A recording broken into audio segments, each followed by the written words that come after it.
Did you ever think you would make it? I feel I'm so close I could taste sweet victory. I know this life meant for me. Adam, what's your point? The future looks bright. My handshake is better than anything I ever saw. It's right here. You are a one-of-one? My son's right about I don't think I've ever said this before. Okay, we are officially live, folks. The reason why we're at this set, not our usual set, is because the last episode was a final episode we did in the old set. A new set is being built. When we're ready to reveal it, we'll let you know what the date's going to be. We're excited about it. Our guest today. Why do I get the old set? Our guest today. How did I get screwed on this? Intentionally, because It's retro. Our guest today fully believes you can do it. Just so you guys know You that. can. You can. You can do it on the old set, not the new set. No, you not can't for do it Rob. on the new one built. You have to do it on the old one. We're Rob, temporary look one. what we did here, Rob. We give you a What? nice little place that can fit a couple hundred people. They're not here right now, but we I give got you nobody. nice. You We got got an nobody here, audience. baby. You got an audience of 7 people that are watching this. They're protesting in All right. Minnesota. They'll be here soon. So I told Tico, I said, Tico, Rob Schneider's going to be on the podcast today. He says, Dad, I don't want to go to school. I want to come see him. I said, no, you're going to school, buddy. We'll go ahead and do the podcast. But That's like a half good story. Yeah.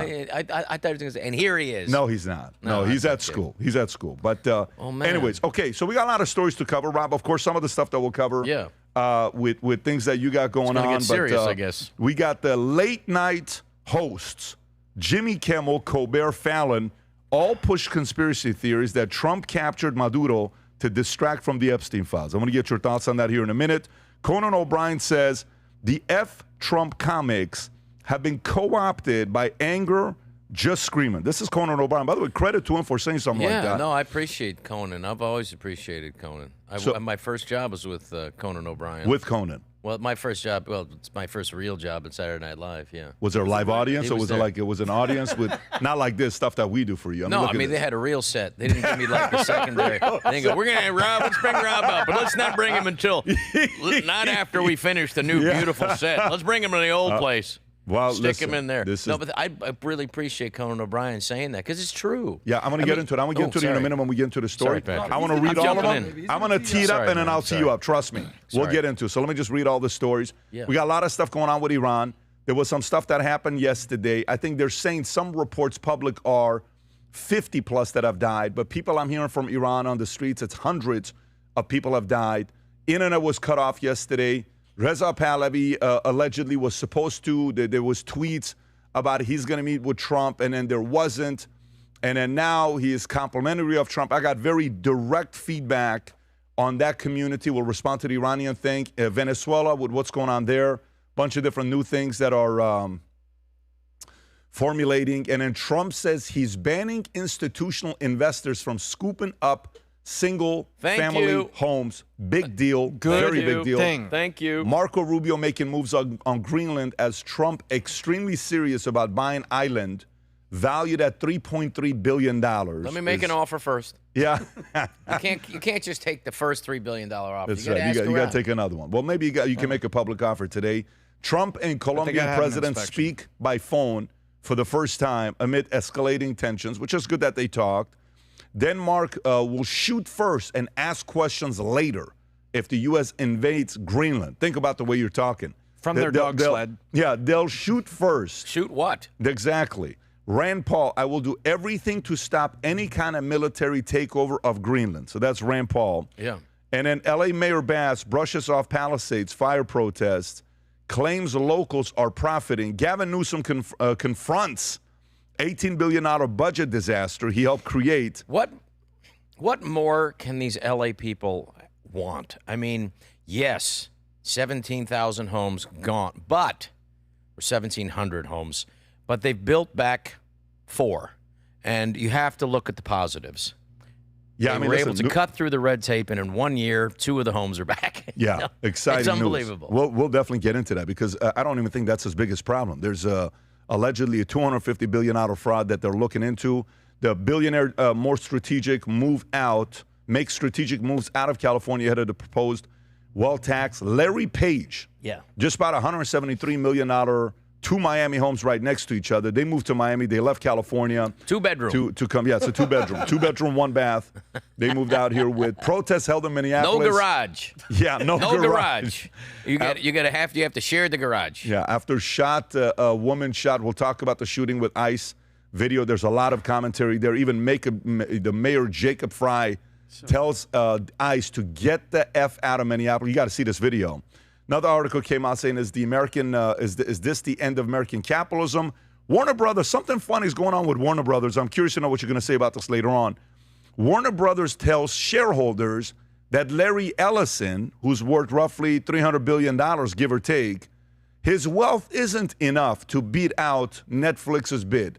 Tom thinks something's going on behind closed doors, that they want Netflix as the buyer, but not Larry Ellison. Nobody knows why. We'll talk about it. Of course, Iran will talk about Maduro is gone, but repression in Venezuela intensifies. China expected to replace Venezuelan oil with Iranian crude. And then we got a couple other updates here with stories to cover as well. That's like 8 minutes right there. Yeah, that is 8 minutes, but we're going to go 2 hours. I hope you're ready and your bladder can handle next 2.5 hours. Oh, man. Okay. Vinny, tell us what's happening with the stuff you've been doing. By the way, Rob, just so you know, Vinny, his gear, Faith Over Fear, tens of thousands of pieces sold out in a couple weeks. Tell us about Faith Over Fear, Vinny. Well, just letting everybody know, I appreciate everybody that's getting on board. I saw a guy at the airport that was wearing the Faith Over Fear. I was at a diner, and some guy patted me on the back and was like, hey, what is that all about? And he wanted to know what Hebrews 11, chapter 1 was, and we got into a really good conversation. And I know I always talk about faith over fear being like in the Bible with the centurion soldier whose kid was healed, where Jesus just said, go, because of your faith, it's going to be healed. And the woman that had the bleeding issue that pushed through the crowd, that just touched Jesus's hem of his clothing, and he was healed. So I want people to know that that's back in the biblical days. Faith over fear still applies today. It's, it's with starting a business when the numbers scare you, speaking the truth when silence feels safer. Fear waits for comfort, and faith moves with conviction. You guys can go on there right now.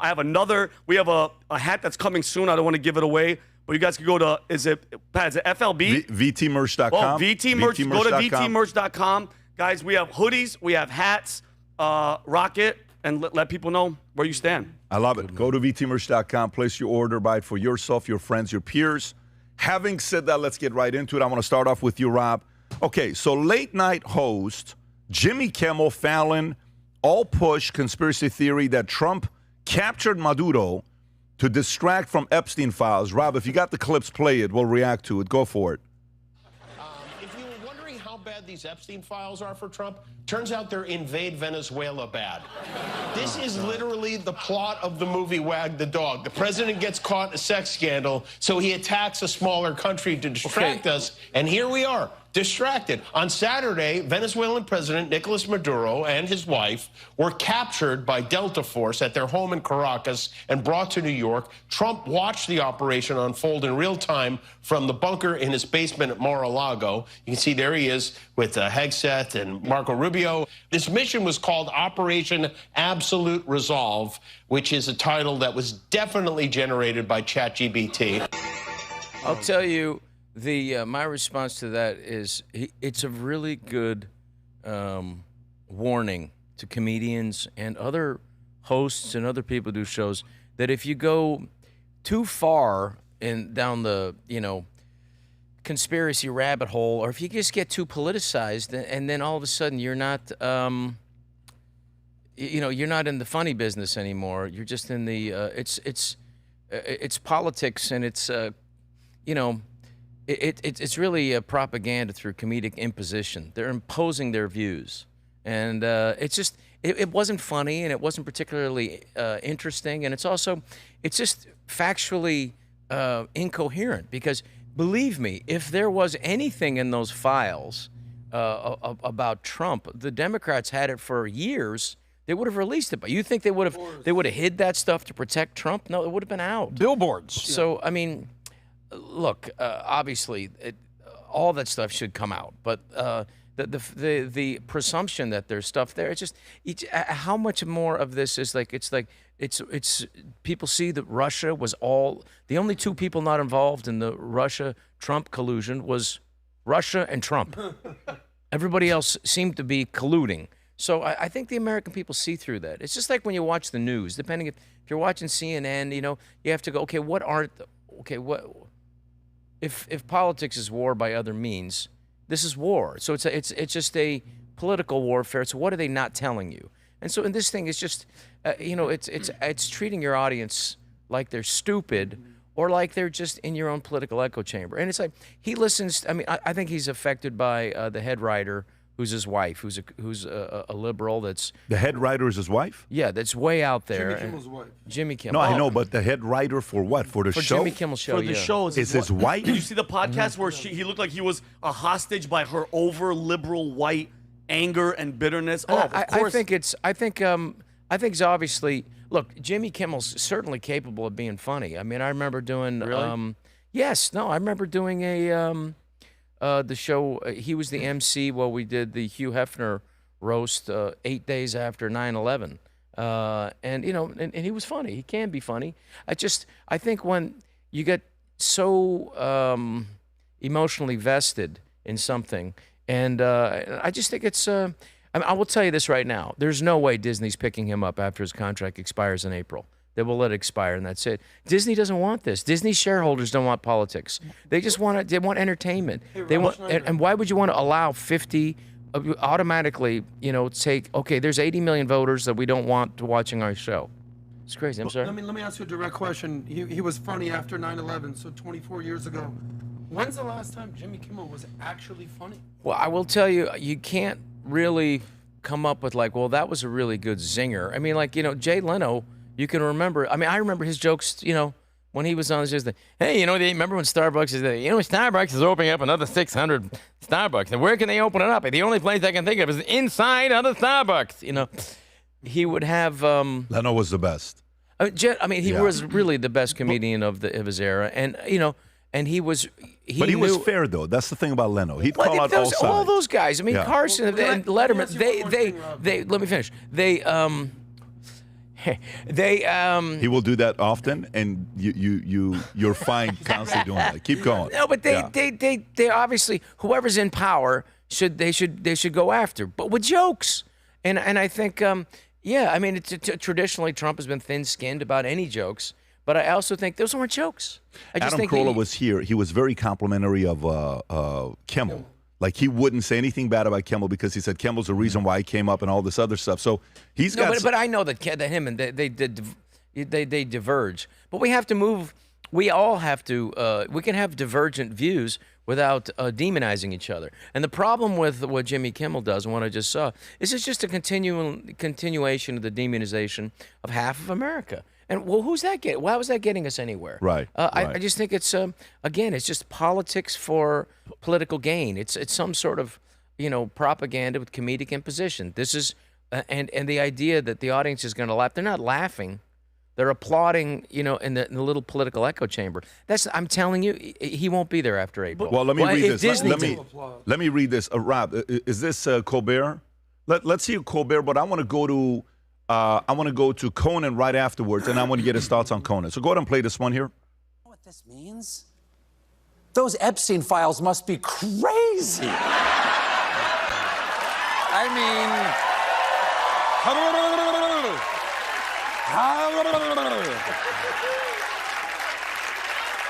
bomb something! Bomb anything! To me, he's not funny. He's not funny at all. I can't laugh. I don't think I've ever laughed at anything he's done. You can stop and this it. is true. Trump's New Year's resolution was... Let me read Conan's, and I'm going to come to you. So Conan O'Brien says, F Trump comics have been co-opted by anger, just screaming. Comedian late night show Conan O'Brien criticizes comics who are more focused on screaming about Trump. Rob, was there a clip on this, or was this... Okay, go for it. Play this.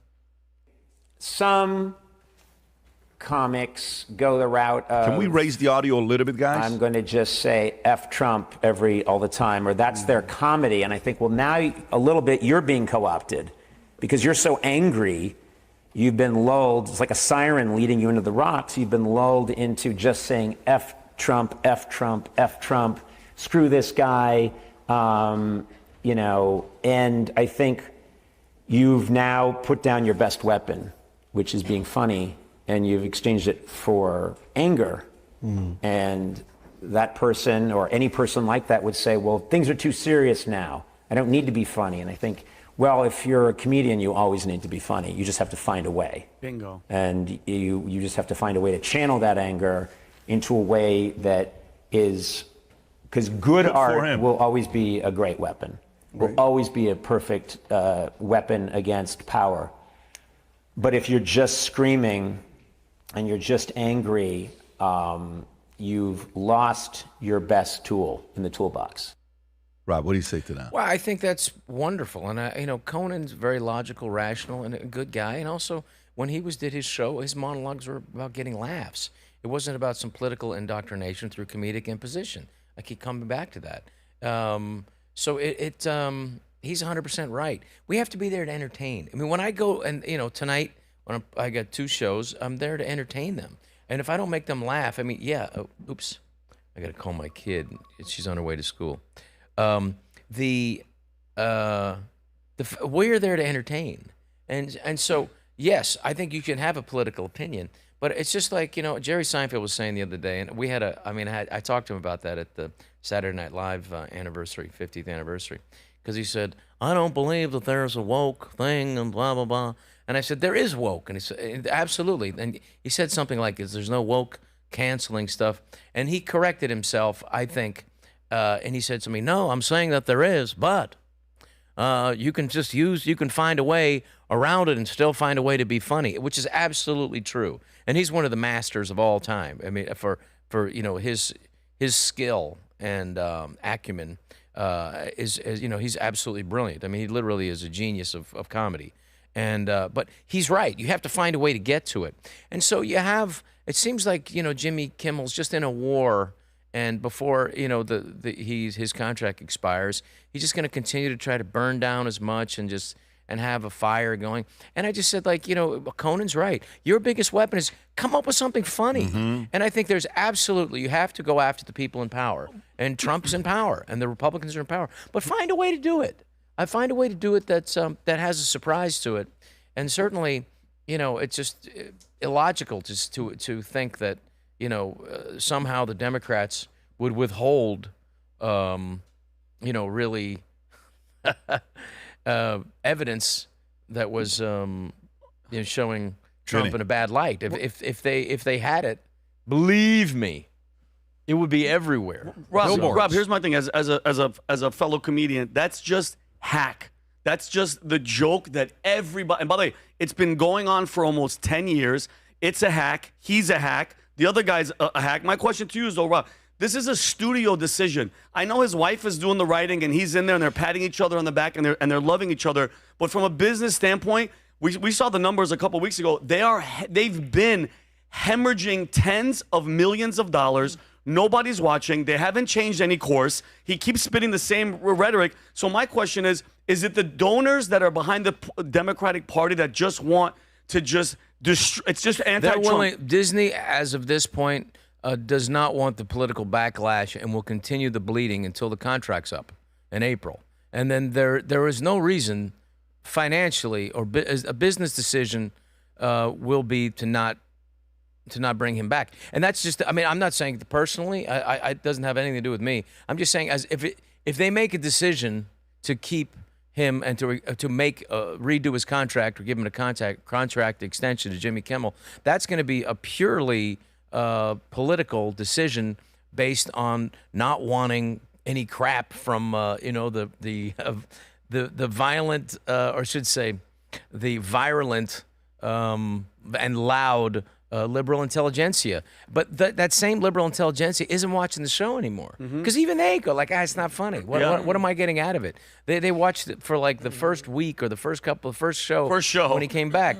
But if they do make that decision, it's not a business decision. They'll be telling their stockholders, we're not making business decisions. And I just think, it's a business. You have to make a decision. And you have to make a decision based on what is going to benefit your stockholders if you're in a business to make money. It's just like if they had a boat. If Disney has 7 cruise lines. They got the 7th one that they released last year. If that wasn't making money, then you take the boat off and you don't do that anymore. So this boat, the Jimmy Kimmel late night show, is not making money, and they got to bring it back to Doc and figure out how to make money in that spot. That's it. It's a business decision. It's nothing personal. I mean, if I think it's just those shows are going to go away anyway. I just think that that's a form that people. I mean, most You're people. saying it's going to go away, like the late I'm night saying show late night shows gone. are going to all be gone. They're not going to have them. What's going to replace it? Well, Anything? just- Is well, it going to be you like have- podcasters and YouTubers like Kill Tony? Yes, you're going to have people that are watching specific shows for them. I mean, Kill Tony is way bigger than all those shows. That's right. To exponentially to the 10th power, bigger than them. They have 10 million people will watch each episode, but Tony's there to get laughs, and he's also. I mean, I would say he's more Johnny Carson than any of these late night hosts. And he's a great man. I got to tell you, I've never had anybody in this business kinder to me than Tony Hinchcliffe. Out of the blue. Didn't know me, never really met me. He invited me on his show. And thank you, Tony, for having, the balls to have me, because I don't get invited to the late night shows. But it's like, I'm a comedian. I'm there to get laughs. But I'm not going to give in to the, I want to go the other way. And I have gone the other way because it's more interesting. You want to go against the tide. But then I had against the tide, being conservative, in 2020 was not easy. I had as much as 30 people would get up and walk out for a joke about COVID at that time or about Biden or something. People would just, and so I had to literally, I talked to John Cleese, who's also, who's a legend. Extremely a legend, but also crazy, over the top, anti-Trump liberal. But he's a great man. I don't give a crap of what his politics are. But he said, Rob, I think you should give a warning before your shows. And I went, no, just say, for those of you who are feeling extremely, exceptionally sensitive, those who are trapped in their own political echo chamber, those whose when they hear ideas separate than their own may cause their emotional collapse, this may not be the show for you. And so I did a version of that, and I did it for like 2 years, just before. It was just a warning. Because it's like, hey, this is a comedy show. You're going to hear jokes, and they're not going to be what you need to challenge your audience. Right. Otherwise, you're a bore. Right. So you got to challenge, and you got to challenge both sides. So I think that's what's going to make it interesting. And Rob, how's your relationship with Adam Sandler right now? So I think there was something I read that it was, he goes out of his way to always include you. That was an AI thing. So that's not a real thing? It's all AI. It's so What's funny because even people like yourself who are pretty savvy, really savvy, that it's still like you believe it because there's these bot farms. That's why it's very important that Elon Musk and Zuckerberg hopefully will put this is made in India by AI on the thing. So then not just community notes, but it should say where the country of origin, because India has literally like an AI machine to just throw stuff out there and if they get enough YouTube views, they get money on that. So it's like whether it's China or whether it's Pakistan, or whether it's India. It's all fake shit. But no, Adam supports me. He's my buddy. He's my friend, and but at the same time, I think it's a good business decision to stay out of it. Why would you want to? It's like, Michael Jordan. So Adam is good to you. So you and Adam are good. Yeah. Oh, yeah. Well, Michael Jordan is that like, AI was right, that you guys are good. Oh, no, yeah we are. But like Michael Jordan is like, right, Republicans buy shoes too. And it's true. It's like, I think, why would you want to limit your audience? However, I think it's, for me, it was important during the last few years there's something more important than your comedy career or your getting movies, was that this culture was under attack. And I believe, being friends with Charlie Kirk was quite an education. And just, it was indisputable that our culture and Western civilization is under attack. And I would just ask your viewers and listeners to get the book, Douglas Murray's book, War on the West. There's a real attack on Western civilization. And the idea that the United States is just going to continue without our assistance, this incredible experiment in freedom, is an illusion. We need to step up, and it may cost you some money. But when I think about I'm not going to probably, studios don't want to hire me now because I've been so conservative. I would say like the Bill Maher thing. I would say, hey, I've been a liberal. They moved. I didn't move. And then you realize there's an attack on the culture. It's time to step up and protect it. And I really feel like it really was. I mean, when the Biden administration, day one, first thing they did was to contact the White House, to contact the social media outlets, Zuckerberg and Facebook and Twitter and demand that Robert Kennedy be censored. I mean, that's a fact, and that just goes to show the politicization of our body politic. Now, was not one Democrat stood up and said, "Hey, that's wrong." But the only guy kind of that would step up and go against his party is Fetterman. And he has a brain injury, so God bless him. That part of his brain that died but should happen to the rest of the Democratic Party. It's true, but I mean that. I think you have to step up, and our culture was under attack for sure. And I feel like the idea that they're saving democracy. The Democrats weren't saving democracy. They just got rid of Biden because his brain didn't work, and everybody knew, and everybody in the media knew that his brain. He was basically a corpse attached to a car battery for 4 years, and to just get rid of him and just without the vote, just put Kamala in. And as I said, replacing Joe Biden with Kamala Harris is like changing your shirt because you shit your pants. So well, sir, it's pretty obvious. I'll just say this. Adam Sandler's a living legend. Respect to him. Number 2, The War in the West. Douglas Murray's one of the best books I've ever read. He's a because genius, it's so true. But to this point about what late night comics are doing with this F Trump whole phenomenon, what I would say is it goes deeper than that, because that's pretty much what's going on with half this country. It's not just left to comics. The problem that we have right now is that everyone's so firmly entrenched in their sides, and they feel like they need to defend their team. I got this great question on Minneapolis by this kid Dylan. He's a young Republican in Iowa. He goes, "Adam, I've seen your evolution, because I used to not be a fan of Trump whatsoever. I was had the whatever Trump syndrome, Trump TDS. I had that 4 years ago, 5 years ago. Trump told me to my face that he hated me. Well, to my face. I just laughed, But I love the guy. But I now have an amazing appreciation. But he asked me this question a minute. He goes, "I've seen your evolution. Why don't you just come out and say that you're a full-on Republican now and register as a Republican in Florida?" I go, "I've always been an independent, and I just thought like a Democrat. Now I think like a Republican. And the reason that I want to stay an independent is because I want to be able to be fair and balanced and unbiased. But Adam, don't you know? Everyone no. Let me interrupt you, is Adam. so in their echo chamber. Let me interrupt you like you interrupted me. Adam, let me tell you something. Well, let me interrupt you. No, Adam, here's the problem with that. That is what Adam just said is rational and completely a pro-American approach. I'm going to be an independent and vote for what makes sense. But don't you understand? Just saying you're an independent, the Democrats are going to throw you under the right-wing bus and run over you. Oh, I have zero fear of that, because no. But I'm telling you they're not playing fair. Well, so just because you're saying you're an independent, if you're not 100% behind all their radical, crazy shit, then you're going to be thrown into that. Oh, he's a right winger, just like they say that about. They're the fascists. Yes, okay. That's the thing. So, but I'm saying so you have to. That's the area that we're in. So whether you consider yourself a conservative or not, they're going to call you a right winger. Who cares? Yeah, exactly. But who cares? But I'm saying that's what we're dealing with. That's the interpretation. So the interpretation is the reality that people carry with them, and is they make their own reality. Unfortunately, it's not accurate. So we have to that's something that needs to be tackled and gone back to.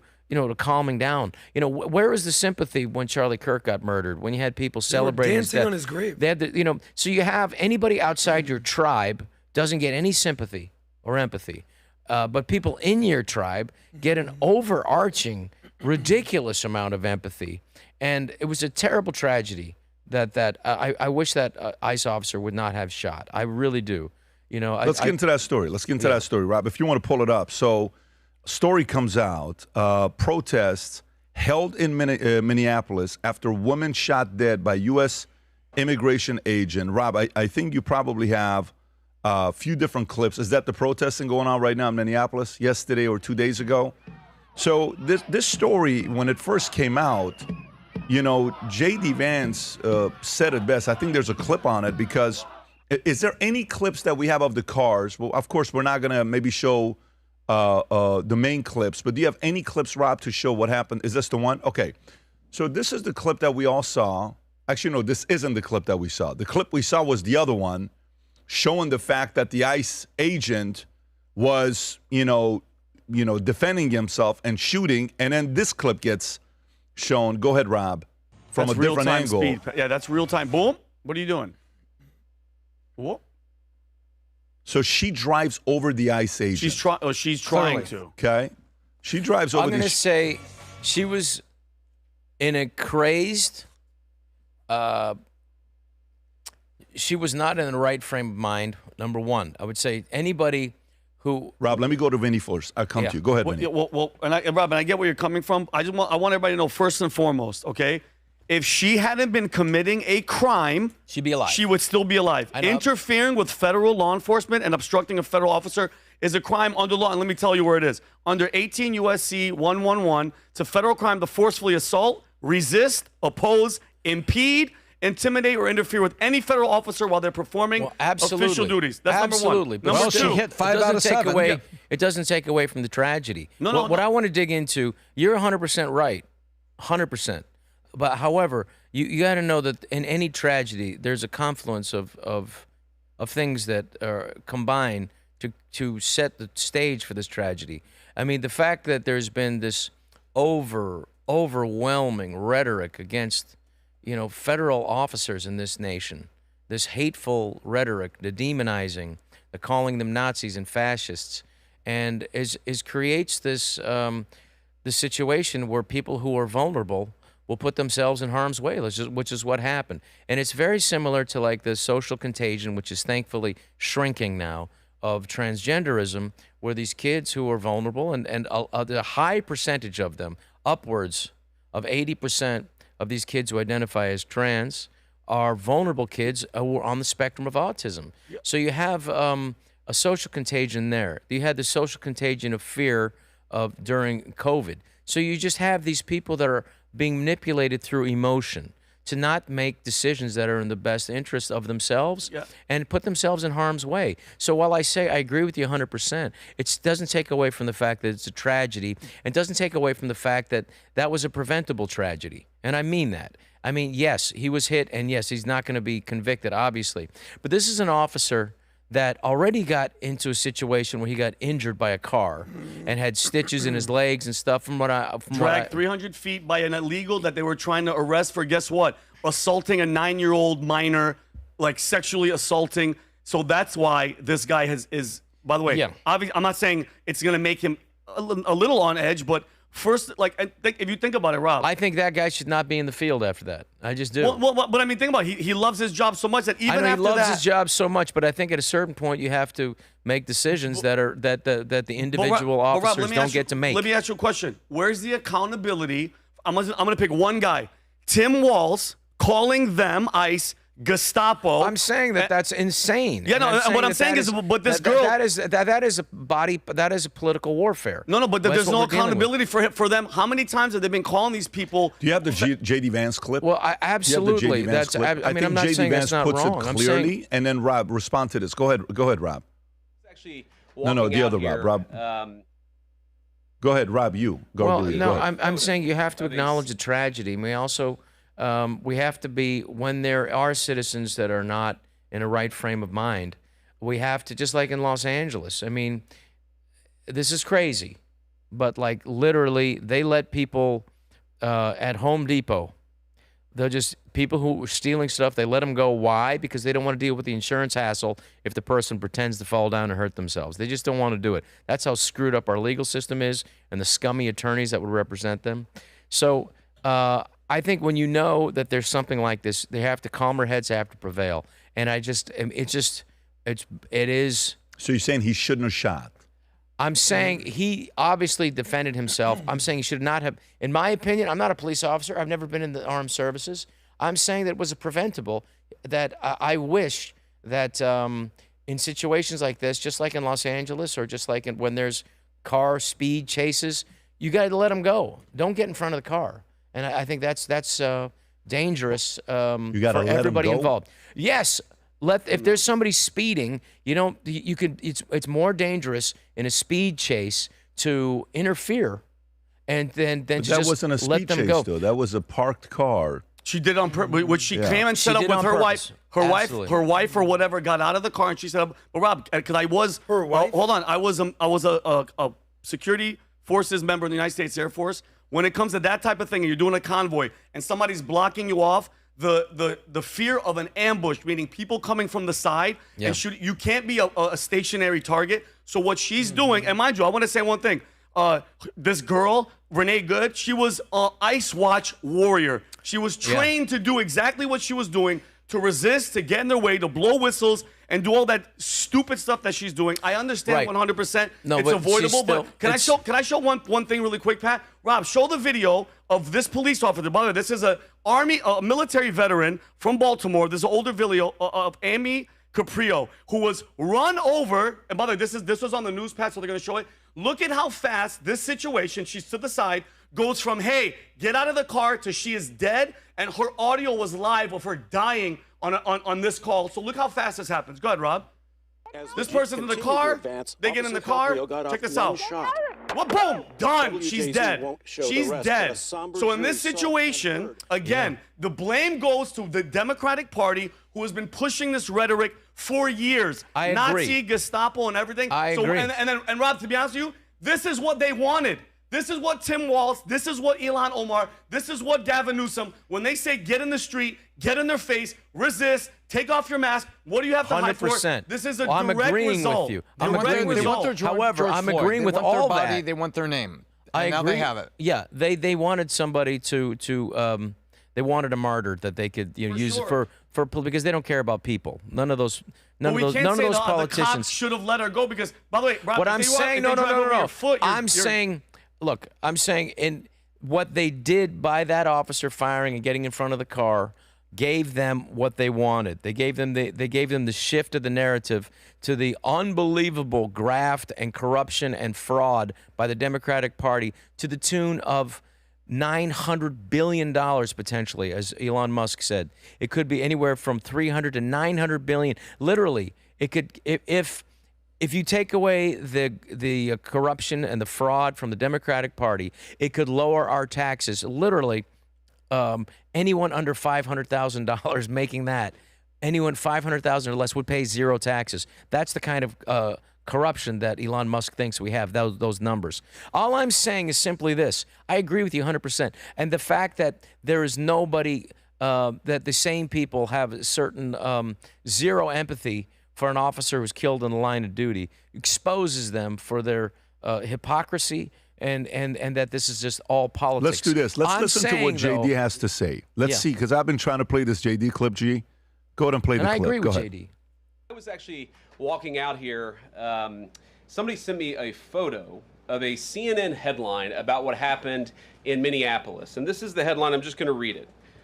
Outrage after ICE officer kills U.S. citizen in Minneapolis. Well, that's one way to put it, and that is the way that many people in the corporate media have put this attack over the last 24 hours. And I say attack very, very intentionally, because this was an attack on federal law enforcement. This was an attack on law and order. This was an attack on the American people. The way that the media, by and large, has reported this story has been an absolute disgrace, and it puts our law enforcement officers at risk every single day. What that headline leaves out is the fact that that very ICE officer nearly had his life ended, dragged by a car 6 months ago, 33 stitches in his leg. So you think maybe he's a little bit sensitive about somebody ramming him with an automobile? What that headline leaves out is that that woman was there to interfere with a legitimate law enforcement operation in the United States of America. What that headline leaves out is that that woman is part of a broader left-wing network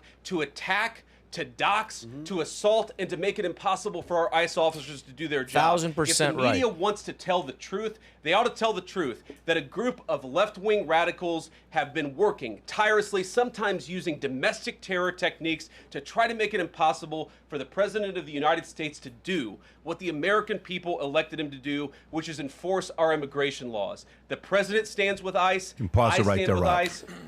1000% agreed with everything he had to say.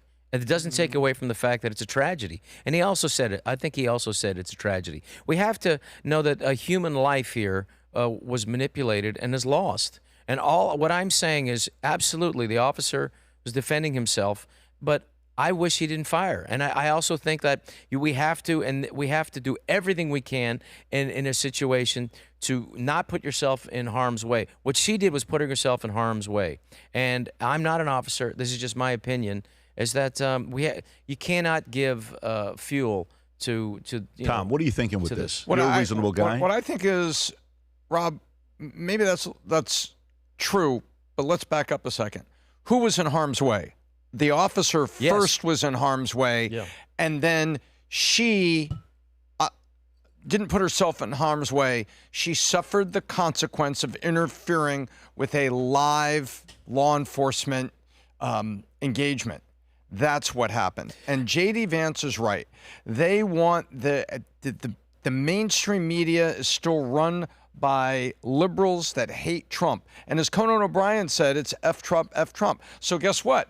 Now they have their body. Now they have their George Floyd T-shirt. And now they have all I'm their saying George is that I think Floyd that was mural. avoidable, no matter what. They've got their George Floyd mural now. Now it's a woman. Fantastic. Now they got a little equal opportunity in their martyr cast. I'm saying that you're dealing with people that are manipulated. Correct, and I think we need to support it. Yeah, I mean, Sheriff in Florida came out yesterday, Pat, in the afternoon and said, let me just say something, folks. If you're going to interfere with law enforcement in Florida, this is exactly what you're going to have here, because we are going to ensure that our law enforcement feel safe on the job and supported. There he is, so that they stay on the job and they don't quit or retire early, because we need law enforcement to protect you, the public. We need it. And the degradation and the demonization from the left attacking ICE officers verbally and physically is beyond disgraceful, and it's created this dangerous situation. But I'm saying, since we know that it's a dangerous situation, I guarantee you that the ICE officers have to adjust accordingly, because you're not, and I agree with you. I'm not disagreeing. I'm saying that you have people here, or like this woman, who's clearly not in a frame of mind. You got to know that they are. The officer didn't know that. He doesn't know who this person. He doesn't know if there's a person armed. He doesn't know if there's a person. If there's other people that could be in the vehicle that are armed. He does not have that information. All he knows is there's somebody now impeding his job. However, all that in mind, I guarantee you the ICE officers, they have to, they also, part of that training has to be, they're not dealing with rational, normal people, which has to, at the same time, heighten their awareness in a already extremely difficult job where you have... I really don't know what you're saying, Rob. Respectfully. The demonization... I have no clue what you're saying. I'm listening to you right now, trying to see... Officers... They have so to be like, get they're out the way crazy and let people. the guy go and have to stop the person again at another place and then let him go again and then stop him at another place. Let's play that logically. This makes zero sense to me. So feel free to push back because you're a reasonable guy.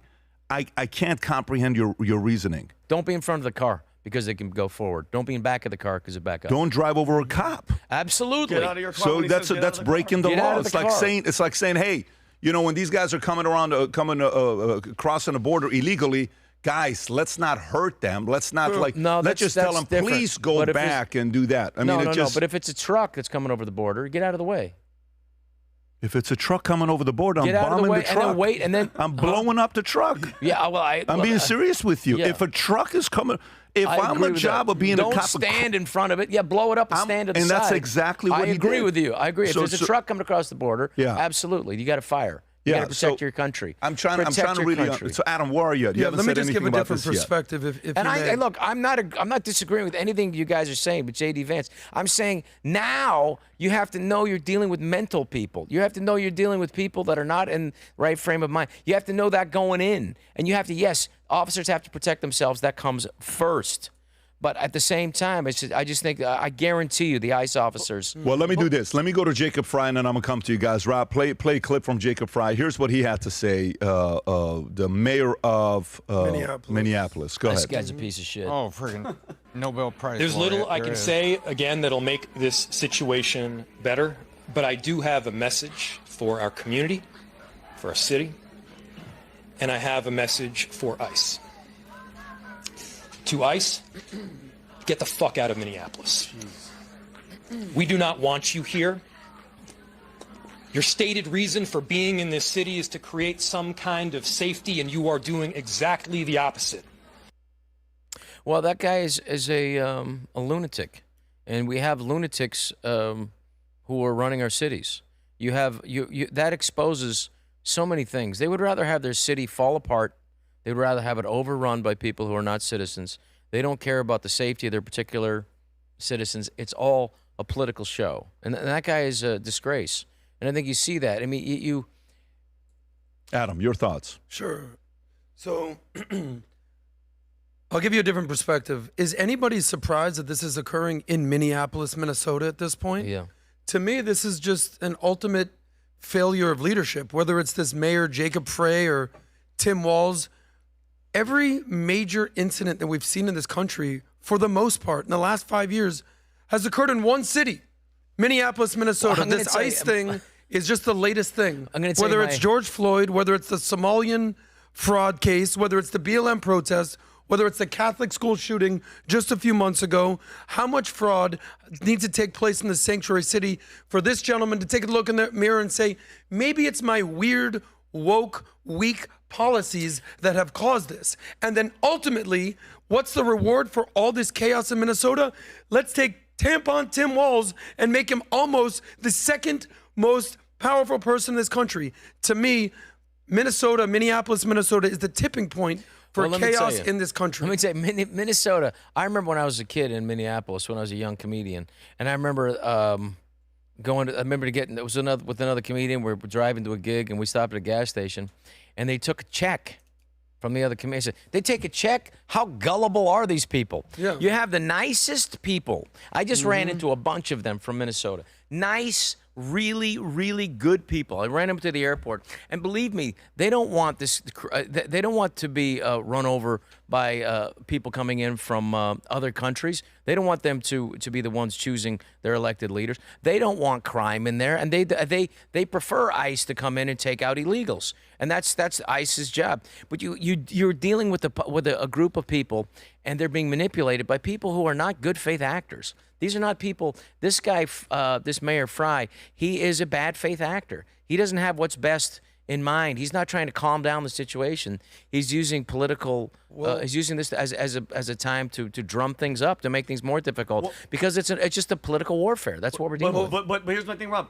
Where is the accountability going to go to? Because if you as a leader, or if I tell you guys right now, hey Rob, go to that house and break into it right now and break the law. You know who's gonna get in trouble? Me. I sent you. My favorite show is The First 48. If people tell you to go somewhere like Charles Manson, he got in trouble. He didn't kill anybody. He told people to go kill. So when's the accountability going to come to these morons? Because at the end of the day, let's go to the beginning. Number one, you broke the law. Ready for this?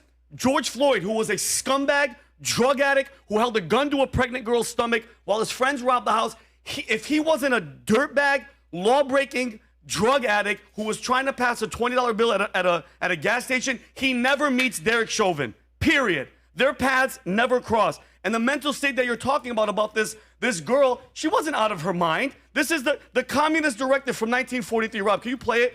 They've brainwashed these people. They're not out of their mind. It's purposefully, Rob. It's purposeful. Yeah. So my point is, I'm saying the same thing. They're brainwashed. Let me finish my point though. Is out of your mind. Where's the accountability for the person telling you to go and break the law? If Tim Walz is saying, go and do this, get in front of their faces, they're the Gestapo, it has to fall on you. And isn't it?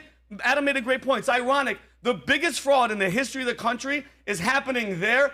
Any distraction these people want, not for you to look, but this is my point. I want this is from what? How old, Rob? This 1943 communist directive. Listen to how the Democratic Party, because at the end of the day, Rob, I used to call the whole party evil. It's not the whole party. Please let me finish my point. Yeah. These people have lost the plot. They have no God. Name me one Democrat, and I'm not saying be as proud as I am, or as Pat, or as Tom with our faith. Where are the people that believe in God? Where are the God-fearing Christian people that have any backbone, any faith? They lost it, Rob. It's all LGBTQ, open the border, fraud. Name me one thing that this party stands for. It's enough playing pussyfooting around and going, no, there's some good ones. There aren't.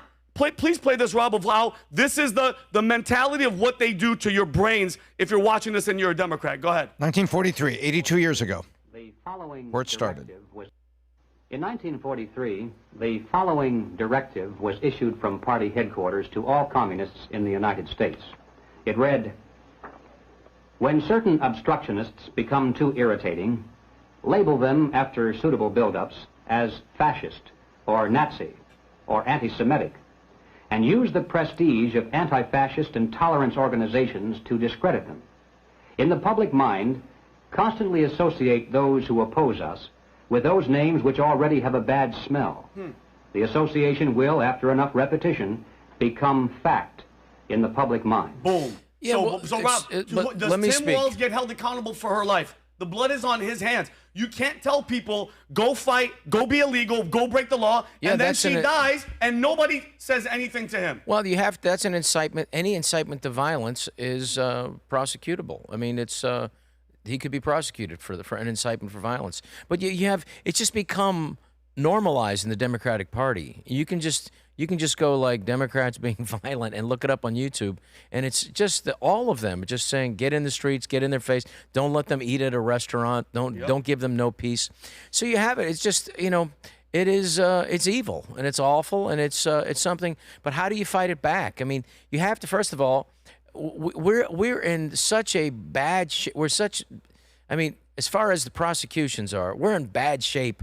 When I go to my local Walmart in Arizona, and there's a lot of things that are behind glass, and they told me they had 1.2, this one particular store in Scottsdale, Arizona, $1.2 million of theft in 2024. And I said, that's ridiculous. And they said, what's down from from 2.5 million in 2023. So eventually they said, we're going to put everything behind glass. So at what point when you do not have the police arrest and have prosecutors, and this is Arizona, a pretty purple state, conservative legislator, not governor or senators, unfortunately, but we have to make a shift. This cannot continue. This is not the good times of the 70s, 80s, and 90s. I didn't realize that the whole culture would be under attack like this. Yes, if you were an incitement to violence, you need to be prosecuted. But you have an entire Democratic Party that is feeding off of that, and they're raising money off it.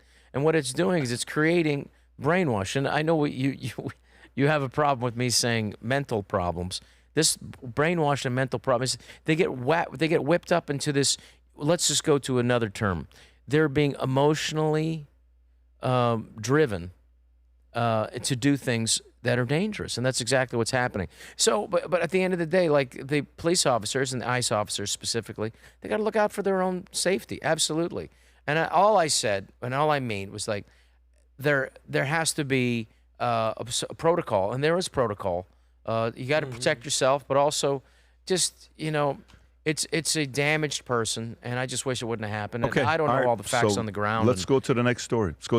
Next story. Marco Rubio making moves on Greenland as Trump extremely serious about buying island valued at $3.3 billion, sources say. Rob, I think you got a clip on this as well. $3.3 billion. That's a lot of money for ICE. That's actually not a lot of money if you think about it, right? So not for the resources that they have. Remember, we bought Alaska for $7.2 million, and they called it the dumbest deal of all time until later on America found gold and oil, and then they said, oh my God, what a great deal. So, Rob, if you got this clip, go ahead and play it. Go for it. Mr. Secretary, on Denmark, why is the administration not taking Denmark's offer to discuss the situation in Greenland? And I'll be meeting with them next week. But will you take military intervention off the table? I'm not here to talk about Denmark or military intervention. I'll be meeting with them next week. We'll have those conversations with them then. And but I'm not having anything further to add to that today. Well, I think it's a simple. I think it's a treaty that we can have. Let me go to Tom first, and then I'll come to you. Go ahead, Tom.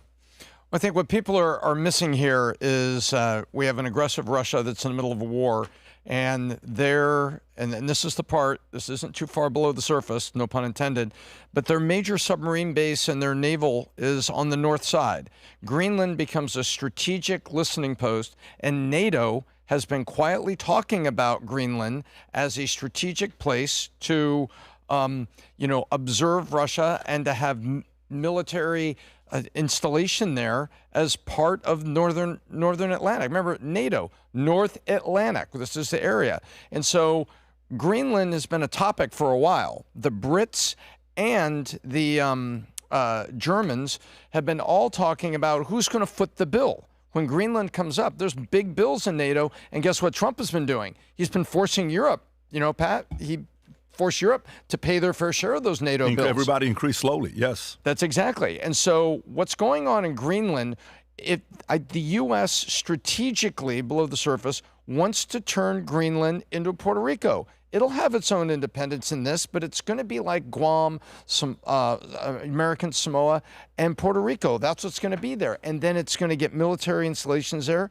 And then second, China is already there cutting contracts to dig up half of Greenland to get to rare earth minerals, which belong to, in the eyes of Washington, to a security narrative on a global security basis. You don't want China there doing that. So it solves China and the rare earth minerals. It provides protection. If you figure out who's going to pay for Greenland and the NATO protection, which is going to be us, and the news media wants to call it an invasion, like we're going to take it over, like China's about to take over Taiwan. No, that's not what's going on here. It starts with security and keeping China out of our backyard. That's where it starts. Adam, where are you at with this? To me, this is such a Trump move. I can just see Trump sitting in a meeting one day, and they're being like, Trump, what are your thoughts on green? It's like, it's green. I love green. It's money, land. I love real estate. It's the world's largest island. I don't know if you know that. It's the world's. We're going to make Greenland great again. I just see Trump being obsessed with Greenland. Yes, there's geopolitical notions with this. Yes, there's assets there. Yes, there's minerals there, whatever it may be strategically. I think just knowing Trump at the lowest common denominator, he's like, love me some Greenland, and he's now obsessed with Greenland. That's my assumption. Rob, your thoughts? All right. I got a couple things to say. I think that Denmark has to negotiate something that benefits the people of Greenland. And I think they could, absolutely. I just think in the same way, I think Canada could have a good negotiation. But I was specifically with Greenland, it is I was way more dovish than any of this stuff. But I think when you think geopolitically, and you have to work out some sort of situation. So you cannot have China taking over Venezuela and that oil. You just can't do it and expect to still, have, to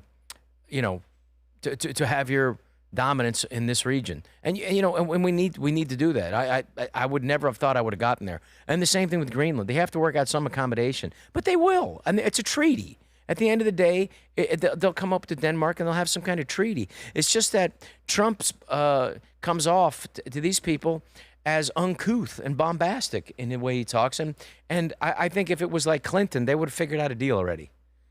Seriously, because, the Democrats, and it's all the media that just, just like how the headline that J.D. Vance read, they manipulate. They just manipulate. It's just political warfare and to undermine this conservative, this anti-establishment president. So I do think that we're not going to have it. Well, we'll say, as far as Greenland's concerned, they have to have a treaty. And if they won't do the treaty, I think that there's another way to make that work. I do think, though, if you look at our Constitution, it has to be Congress has to approve any military action, no matter what. There still has to be through Congress. Unfortunately, after 9/11, the Congress has just given all the powers, and we no longer have a legislature.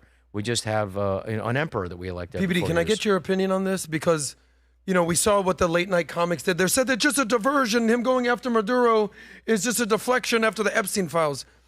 If you're putting yourself in Trump's shoes, you have so much going on in the world. You just did the Mideast peace deal, Maduro. Where is Greenland legitimately on his list of priorities, in your opinion? Yeah, I don't know where it's on his list. Here's what I will tell you. If you study history, America, for the longest time, we were all about expansionism. So we had the 13 colonies originally, and then we buy Louisiana for $7.2 million from Napoleon because he was fighting everybody in Europe. Yep. So then America doubles in size, Rob, if you want to pull up the map, when we bought Louisiana for $7.2 million.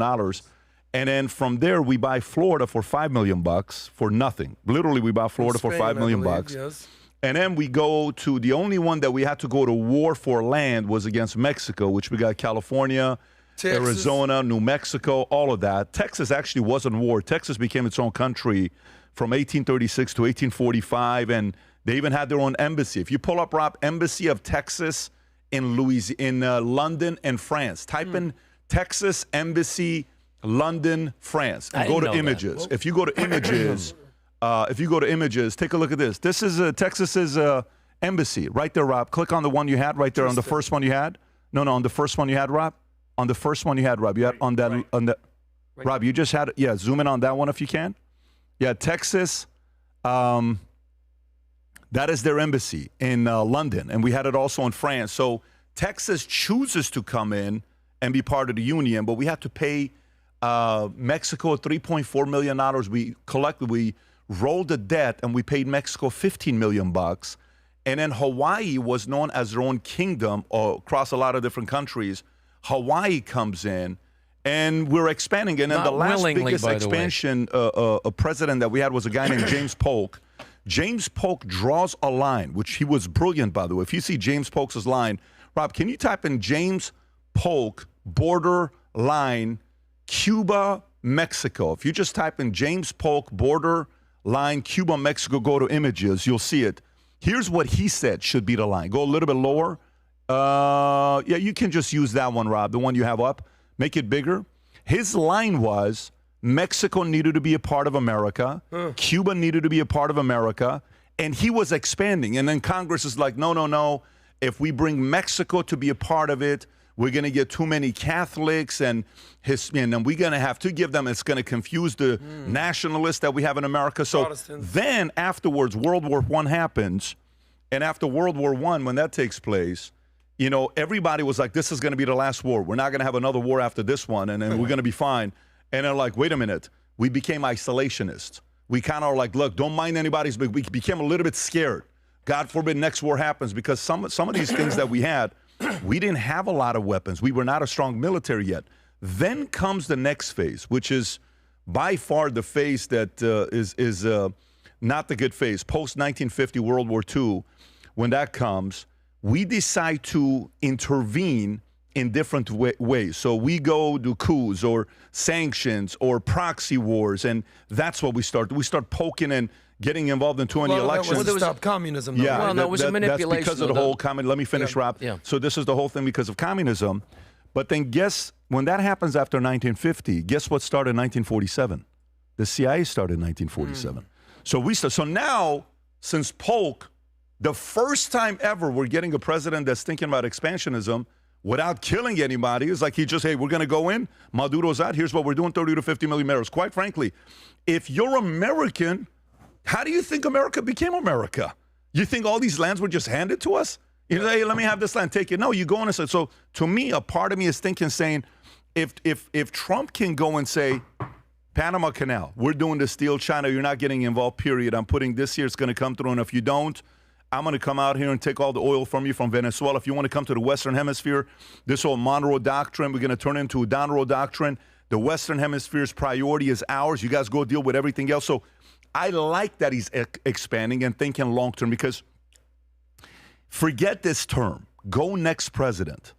And think if China decides to do the next COVID.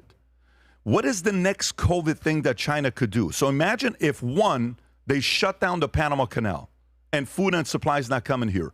Two, China has all these minerals that you need. If they have control of that and we don't have, so now he goes and says, no, we need Greenland because I can't.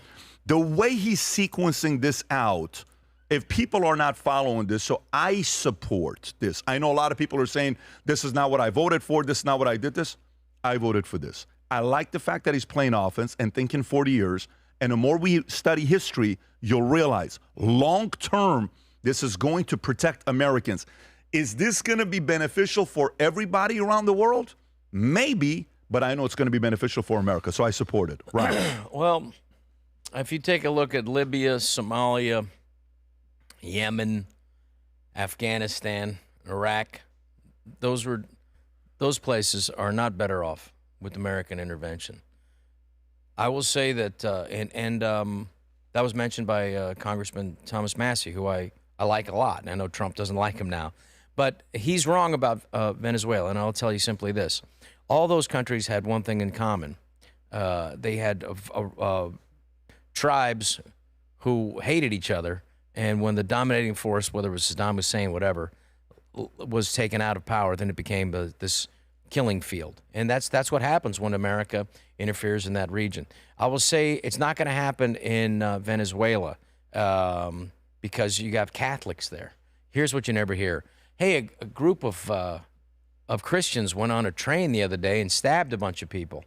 You don't hear that. So I think it's, we have to be wary of just going in and replacing other leaders around the world. If this guy's a drug pin, if it'll be brought out in court. I mean, I think the people who are protesting against this are these white liberals. But anybody who has any Venezuelan experience and any Venezuelan, they're all celebrating for a reason. And I have to listen to that because I don't know as much as them. Well, I know a lot of Venezuelans in Miami, and not one is upset about Maduro. And by the way, that goes for anyone that has any affiliation with Latin America. My Colombian friends are happy about this. My Mexican friends about this. Anyone who hates communism and fascism and socialism advocates for this. I'll say one thing that I agree with you on. We don't understand that side of the world as well as they thought they did. Yeah, something that I always think about is that every country wants the same two things: peace and prosperity. So in Venezuela, they want that. In Greenland, they want that. Mexico, they want that. On that side of the world, they don't want that. They don't want peace and prosperity. Want global domination. A lot of what they want is jihad.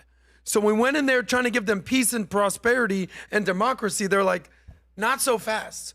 We're jihadists. We're trying to take over the world in our frame of worldview. So to me, it's completely different what we tried to do toppling these regimes decades ago versus what's happening now. I can tell you about Thomas Massey and some of these guys on not wanting to be involved. And I get that. I get the whole conversations of not wanting to do that. But I don't mind expanding. I don't mind thinking long term. I don't mind strategizing our next moves. I totally get that part of, I will not want military to go into Greenland like Rand Paul. Is this the clip with Rand Paul saying? Go ahead and play this clip and Tom, I'm going to come to you next on this one. Go ahead, Paul. Go ahead, G. It won't happen under my Rob, watch. today your name is G, just so you know that. Any kind of military takeover of Greenland. What I can tell you, though, is if you want to purchase Greenland, the best way would be to try to have goodwill with the people. So first, it would probably require a vote of the people to be independent of Denmark, which I think the people of Greenland are inclined to do. And then it would have to be some sort of offer of something that makes it better to be part of the United States. We have acquired territory. I mean, half the United States came to us through the Louisiana Purchase. Alaska came to us through a purchase. But you didn't get to those purchases like any deal or diplomacy by insulting your opponent. You get there by actually trying to please. You can pause it. So Tom, your thoughts on this? So getting back to what you were talking about American expansion, yeah, that's not about military intervention and blood on the floor. Not at all. Most Americans don't know about a couple things because our news media refuses to talk about it. But the GIUK gap, some people call it the Juke Gap, GIUK, which stands for Greenland, Iceland, UK, is a gap in the North Atlantic that is strategically important and over the last 5 years has had tremendous increase in Russian sub-activity. And so in September of last year, what was Operation Arctic Light? That wasn't in the headlines. It was a major naval exercise by NATO that was on the coast of Iceland, the west coast of Iceland, and the east coast of, there it is, Arctic Light. Major military exercise.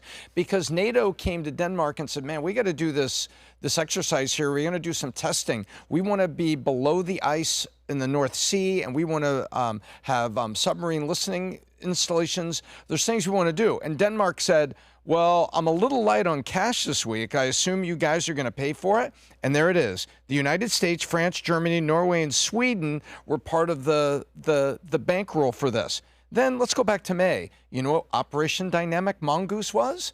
It was another North Atlantic activity because of increased Russian naval activity. NATO has been up there looking over this for a while, and then the Chinese are pulling in to get minerals.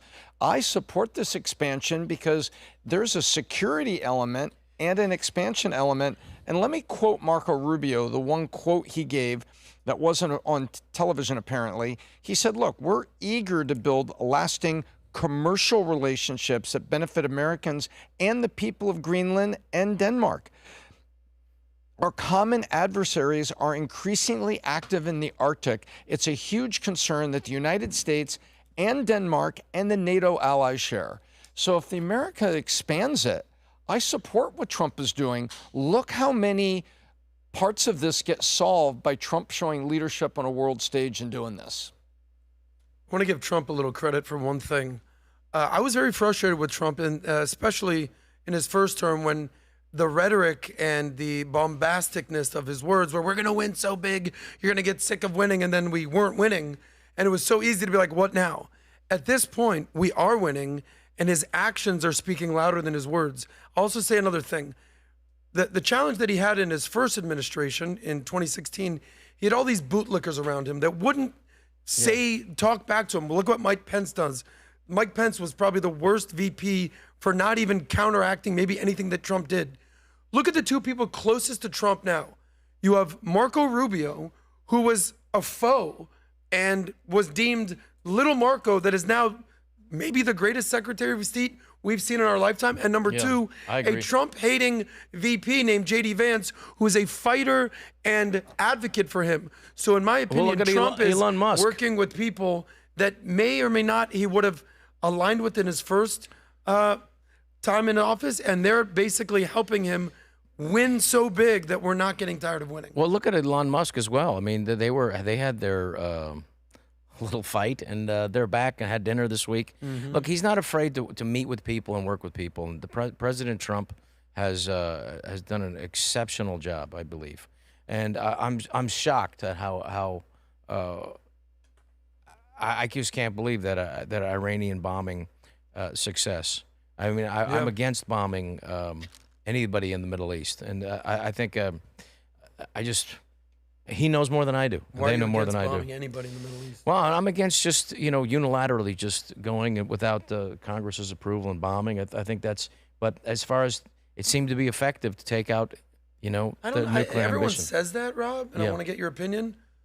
Every time that we need to do something, we need to have people that can't agree on anything agree on something of massive magnitude. That to me is think you have to counterproductive for our country. Well, in our Constitution, you have to have the Congress decides going to war. If we're going to war, but is a single bombing a war? What constitutes a war? What we I did think in a bombing Venezuela constitutes. If you're going to kill people, that constitutes a war. If it's not. Then we have a war on our street every single day. We do. Okay, let me just say this thing. As far as this is really interesting, and I think PBD, you're going to like this, and I think this is, as far as the rare earth minerals, China potentially cutting us off is a national defense issue. However, there is an answer to this, and this is to me, absolutely incredible. There's a chemist, James Tour, T-O-U-R. We know James Tour. The nanotechnologist, using flash jewel technology, can make, and you guys know him? This guy is the potential answer for making, getting these rare earth minerals out of recycling old electronics and taking ash from coal burning plants and then, basically putting between these two hot coils like a toaster, and then that turns it, and then when you put, is it chloride on it? And it's chlorophyll. Then you have, then you're able to make these things at a lower temperature to get more of these rare earth minerals. And this is the answer. We don't need China, and truthfully, we don't even need the rare earth minerals in Greenland. You can make it right here. And I think I'm going to go out to that plant in March and check it out. And I think that's the answer, and that's what until that day when they figure that out, they haven't figured out. We're expanding and protecting it to make sure long-term we're good. But I love that there's ideas like this, and I think that's going to be happening. But somebody online proposed a great idea about how to get Greenland and it's straight up out of Game of Thrones type of stuff. And they said, why don't we just have Baron Trump marry Princess Isabella of Denmark, and Greenland is given to America as dowry payment. So not a bad idea. I just don't know if that's his type or not. She's not bad looking, but we'll see. I mean, that's not what your country can do for you. What can you do for your country, Baron Trump? We need you, buddy. I think it's a sacrifice that I think he should make. It's a sacrifice that he should make. And by the way, just now, if we want to go into Iran, just now, if we want to go into Iran, story just came in, a tweet from Khamenei 40 minutes ago. Our enemies don't know Iran. In the past, the U.S. failed due to their flawed planning. Today, too, their flawed scheming will cause them to fail again. Okay, so that's Khamenei. Now, keep in mind. I don't know if he's in the country still. No, we don't know that. And he says, God willing, God will bring the feeling of victory to the streets of the hearts of all the Iranian people very soon. So he's been tweeting left and right. Today, like the past, the U.S. is wrong in its calculation about Iran. Today, the Iranian nation is even more equipped and armed than that day before the revolution. Both our spiritual strength and hard conventional weapons can't be compared to what we had before. By the way, he's tweeted like 7, 8, 10 times this morning. The Iranian people will not tolerate the hirelings of foreign powers. Okay, so why don't we do this? Khamenei, question for you and Pezeshkian. Why did you turn off the internet yesterday? Rob, if you want to go to the tweet just go to my Twitter account, Rob. You don't even need to go to a different place. Yeah, right there. So zoom in a little bit on the bottom, the chart to show to him. This is the internet in Iran. Completely shut down as of yesterday. So Khamenei and Pezeshkian, why did you turn it off? Why is that turned off? Number came in right now, 50+ people have been killed, died in Iran. Now, some are saying it's in the hundreds. When you talk to people who are Iranian, nobody knows. But there's a lot of different things that are being talked about. And on top of that, yesterday, I believe Reza Pahlavi, Rob, if you want to pull up his Twitter account, there was a story by a guy named Eli who tweets out, I send it to you, Rob, in your text. There's a tweet by Eli, Rob, I send it in your text. There's a tweet by a guy named Eli that said yesterday Reza Pahlavi was going to meet with Donald Trump. So that was a meeting that came out. I say they're going to have a meeting. At the beginning, the bottom tweet, Rob, if you can just click on the bottom tweet. This was going viral. Breaking, Iran's crown prince is going to Mar-a-Lago to meet with the president. 2 hours later, after this goes viral, the same guy retweets and says, correction, good for him. Crown Prince Reza Pahlavi will hold a meeting at Mar-a-Lago, but he is not scheduled to meet with Trump. And then yesterday, Hugh Hewitt asks the president a question of whether he'd be willing to meet with Reza Pahlavi. And here's what the president had to say. Go ahead, Rob. Happen. Would you meet with Crown Prince Pahlavi, who is the heir to the constitutional monarchy? He doesn't want to rule. He would be a symbolic ruler like King Charles. Well, I've watched him, and he seems like a nice person, but I'm not sure that it would be appropriate at this point to do that as president. I think that we should let everybody go out there and we see who emerges. I'm not sure necessarily that it would be an appropriate thing to do. Okay, so he doesn't want to meet with them. Now, in the last week, in a Wall Street Journal interview, Reza Pahlavi said that we need no help from U.S. The Iranians are going to be able to pull this off by themselves. And I said, if that's the case, your father didn't go and become a king without any intervention. He needed help. You know that. The world knows that people got involved to get him in there because they wanted Mossadegh out. So that's his famous line at the Wall Street Journal, which a lot of Iranians were furious with. We don't need a single boot of your military on the ground in Iran. Got criticized hardcore by his own people. He flips. Now in every tweet he posts, Trump is in the tweet. Rob, if you can go to one of Reza Pahlavi's tweets where he says, I am grateful that the president, I send you that tweet as well, Rob. But if you just want to go to his account, you'll see it. Yeah, if you just go to his account, go a little bit lower, not this one. It is, no, not that one. This is, okay, go to, that's the recent one, which we'll get to here in a minute. Go a little bit lower. Right there, Rob. If you can click on that one, show more, the one above it. Okay, you can use that one as well. It says, I want to thank the leader of the free world, President Trump, for reiterating to his promise to hold the regime to account. So, Reza, what does that mean? Do you want intervention or you do not want intervention?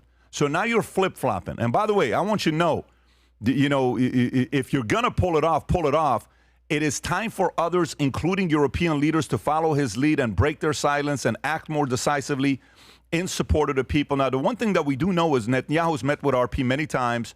They had a picture, so Israel definitely is supportive of Reza Pahlavi. But if you go in a previous tweet, Rob, he says another thing about Trump. Go above it right there. Click on that one, show more. I appreciate President Trump as a leader once again for emphasizing the necessity of now is the time for others to go back up to the recent tweet that he just had up. He just had a recent tweet that came up like 23 minutes ago. That's the one right there. Mr. President, this is an urgent and immediate call for your attention, support, and action. Last night you saw the millions of brave Iranians in the streets facing down live bullets. Today they are, Rob, can you please zoom in a little bit? My eyes are like 47 years old. Today they are facing not just bullets, but a total communication blackout. No internet, no landlines. Khamenei fearing the end of his criminal regime at the hands of the people and will help of your powerful promise to support protesters has threatened the people of the streets with a brutal crackdown, and he wants to use his blackout to murder these young heroes. I've called the people to the streets to fight for their freedom and to overwhelm the security forces with sheer numbers. Last night they did that.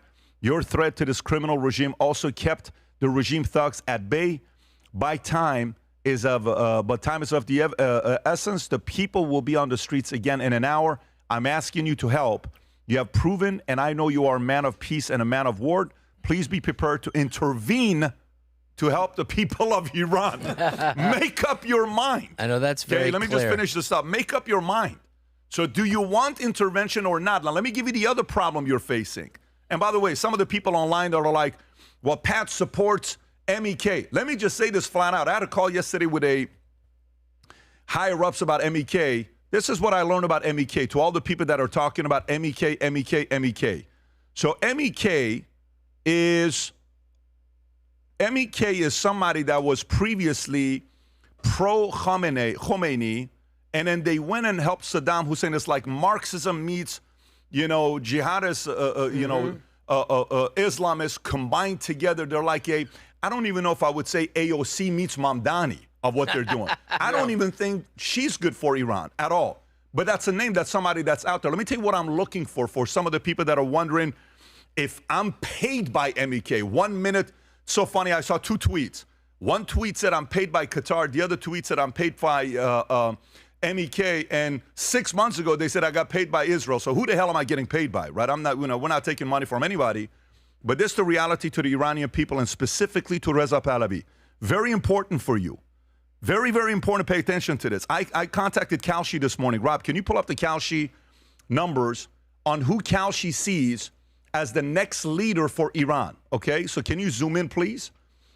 Next leaders for Iran. If you go a little bit lower with the list of names and click more, they have Mojtaba Khamenei at 25%, which means it's going to be another Khamenei. Oh, God. Then they have Golsan Hossein Mohseni, 23%. Then I have Hassan Khomeini, 19%. Who do you not see on there?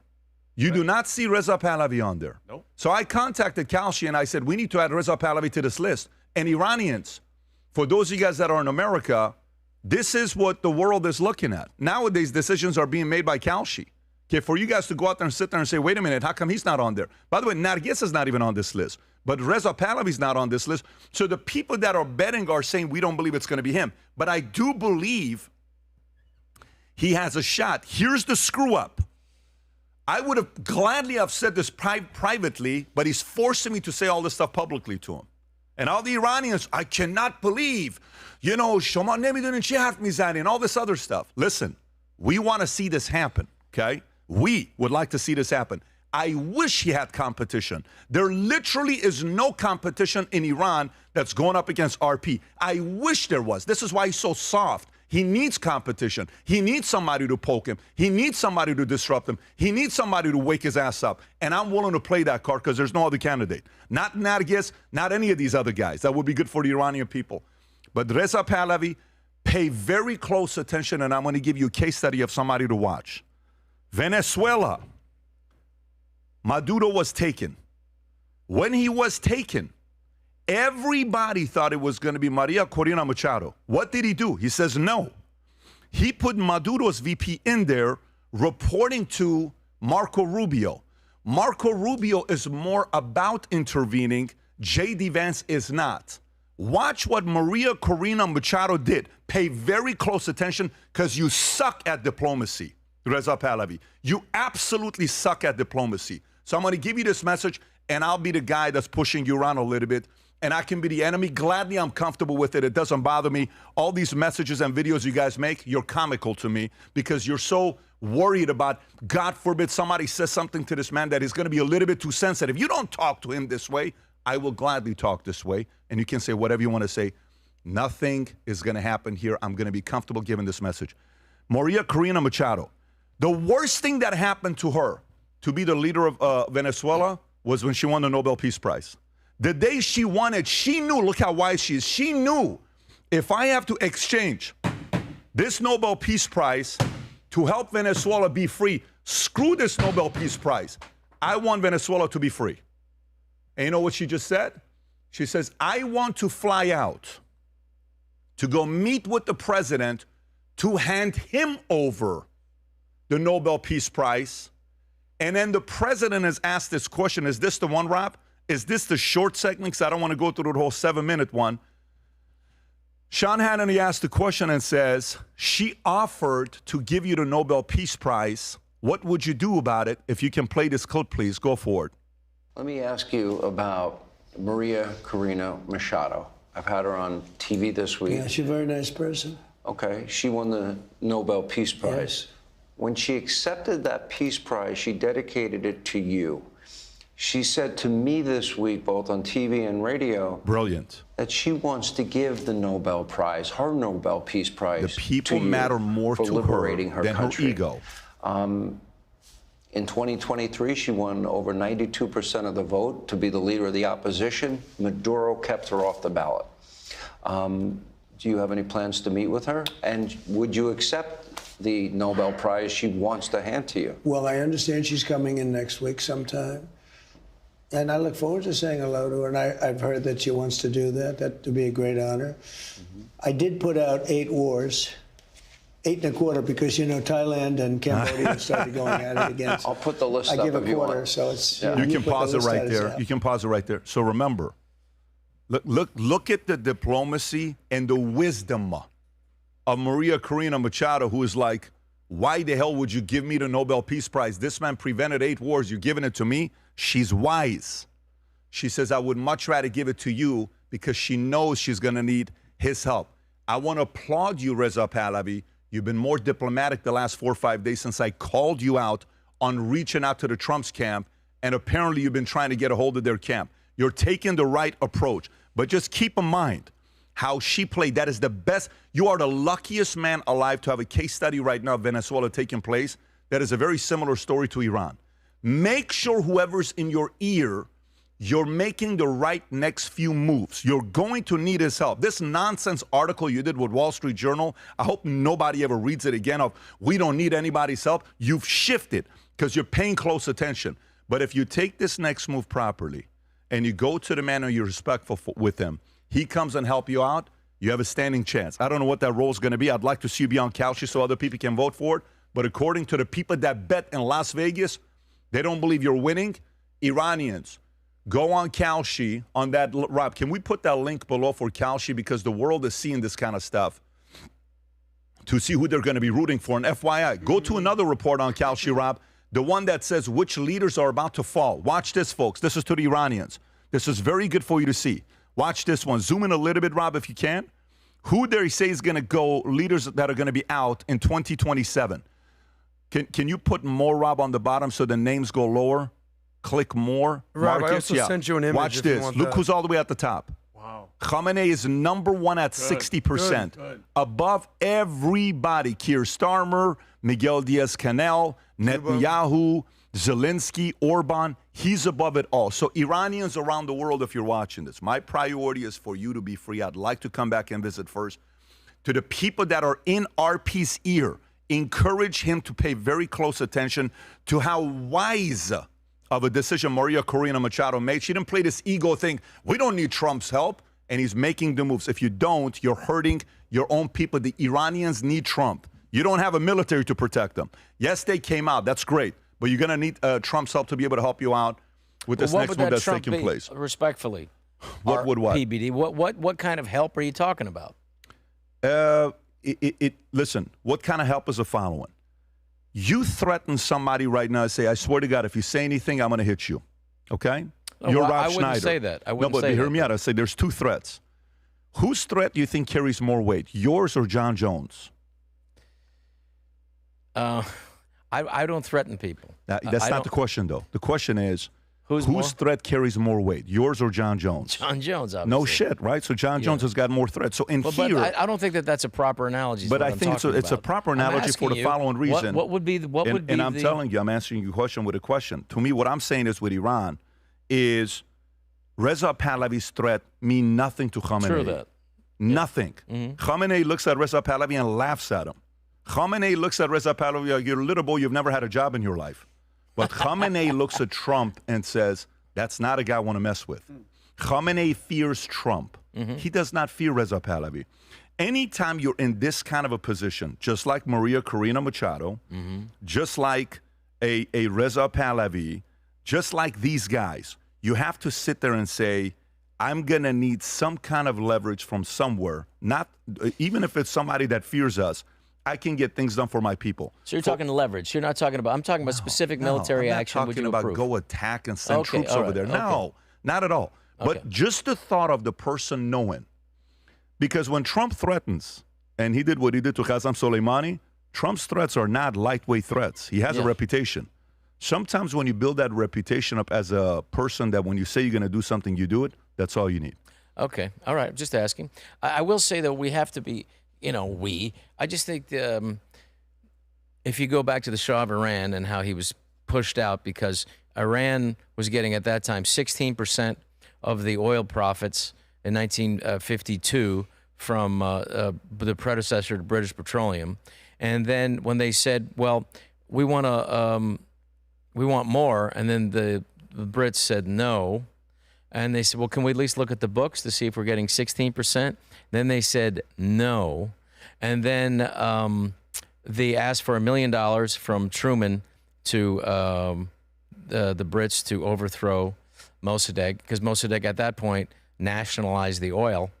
Then he went to Eisenhower and said, can we get, and then Eisenhower said yes. And then they sent a paid mob in front of the presidential palace. And then that didn't really work. And then they sent two, and then, Mossadegh had to jump over they burned it down. Mossadegh had to jump over the fence. And then you had 26 years of the Shah of Iran. And during that time, the secret police, we can't, I would suggest that they not have that repeat of that, because what it did was it set up, a similar thing to happen where people were, if you could, where anybody who was the opposition. I don't think you follow the podcast, squished. do you? You don't. You probably don't follow the Iranian story. I'm just talking about that. That's the history that I know about. What you just said right there is that you don't want a constitutional monarchy to return to Iran. No, I'm saying that I don't want a secret police underneath the monarchy to return to Iran. You're talking about Savak, is what you're talking about. Okay, so then that's under. But here's what you have to realize. But I'm saying, look, I don't mind a monetary, a monarchy that would support a constitutional republic of some sort. Yeah. Absolutely. I don't want a return of Savak. You're absolutely right. And by the way, just so you know that we here are not about returning to constitutional monarchy. I'd like to see a republic. I'd like to see a democracy. I'd like to see something like that. But by the way, I'd like to see the Iranian people decide that. For sure. But also when you talk about Savak, you know what Savak is? Yeah, it's a secret police. So Savak is MI6. Savak is CIA. Savak is Mossad.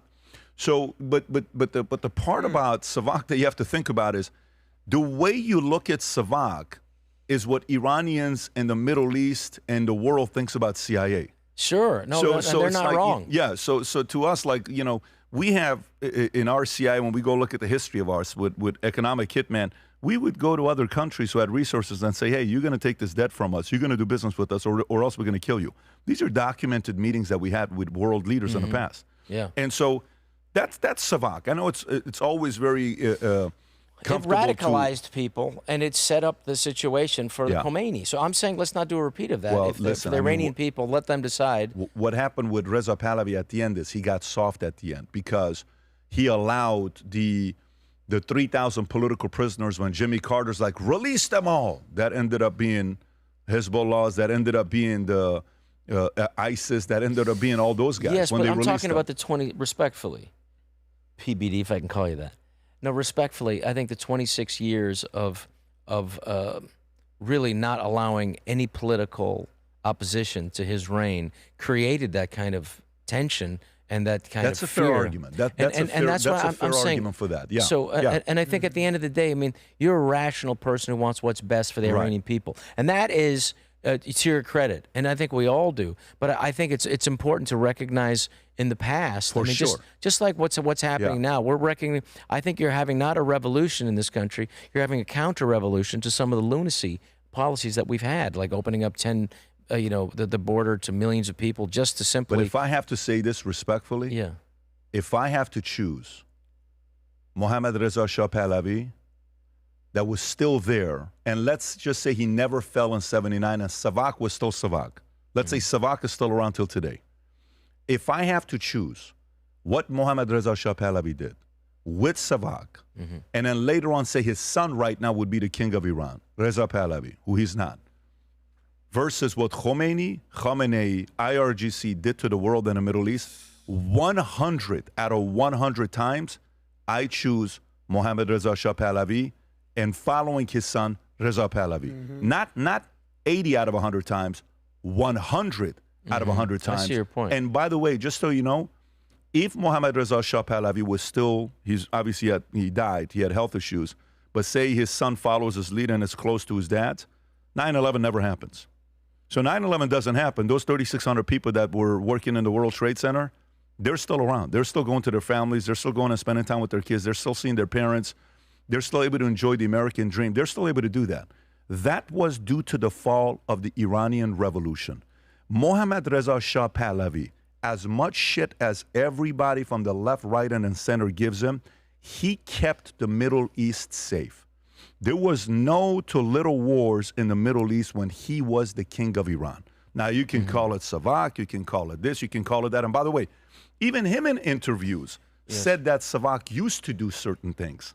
Even him with Mike Wallace said, we used to torture, but not anymore. He said that in interviews. So you're right, they did some of those things. Well, I mean, if we just look at the interventionist policies of the United States, one of the consistent things that happens, PBD, is that we seem to replace secular leaders, and they get replaced with this Muslim extremists. I agree. Well, extremists. I'm just saying, Muslim.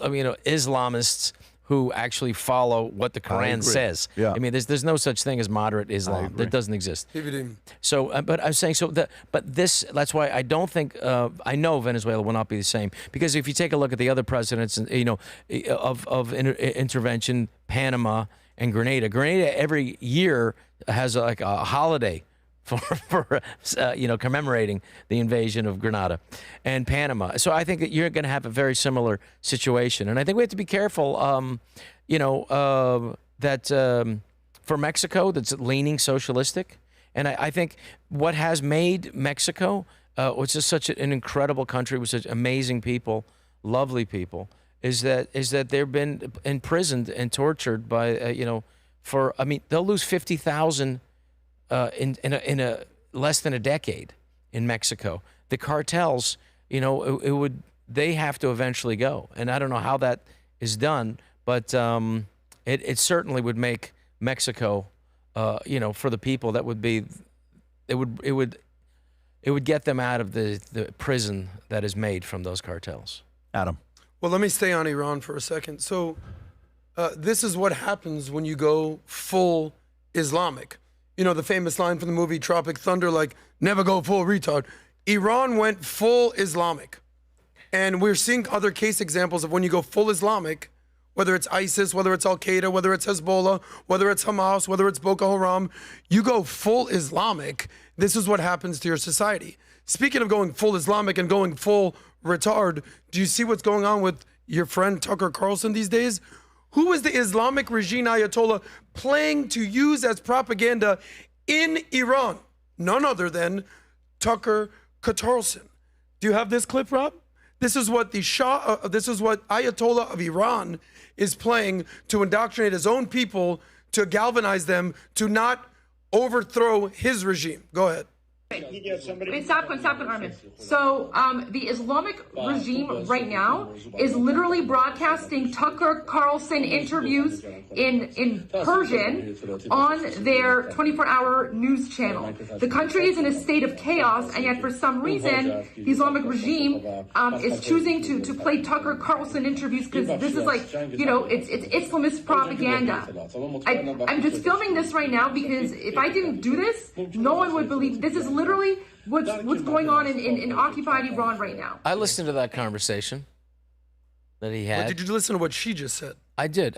So why is the Ayatollah of Iran playing because Tucker it's pro-Iranian, obviously. It's pro their regime. So well, do you guys know why would Tucker Carlson defend the Ayatollah regime? I'm not saying. Explain that. Riddle me that. I don't. Well, and I'm not coming at you. Adam, I know you said Adam, no, that you're his friend. But explain that to me. That's an unfair straw man question. Why is he? He's not. He's not defending the Iranian regime. Then why are they playing him? But what you could play. But what you've just done, Tucker? You're making the argument, and you're answering it with your pejorative line of questioning. First of all, he is allowed, Tucker Carlson. We have to have people interview other people now, and he's interviewing this, the president of But that Iran. wasn't the president of Iran who he was interviewing. Who was interviewing interviewing? at the time. Sanger he was from, interviewing some random guy. But Okay, but my point is this: just so you know we need to hear some. Yeah, he did not ask in his questions when he did that interview, which I listened to. There was questions I wish he would have asked, and he didn't. I wasn't there. I don't know. I'm but not I know that asking you to defend we or need not to have. defend Well, we Tucker. have I'm to just saying, have. Why we is have the to have Ayatollah even thinking about considering playing Tucker Carlson propaganda? To me, these are the questions that need to be asked. These are obviously how desperate the situation is in Iran right now that they got. What do we got? We got Tucker. He's saying so. He's Who's not the useful attacking. idiot we could use? Tucker Carlson. Well, I would say in that situation, yeah, they feel like that conversation buttresses their support for the regime. Vinny, it's what not do you going to make a think? difference. Well, I was just thinking, you guys know who Omid Malik is. He's the Iranian, he had Iranian mother, Pakistani father who invested the $15 million for Tucker to start TCN. That's number one. We'll just give you a little bit backstory, history.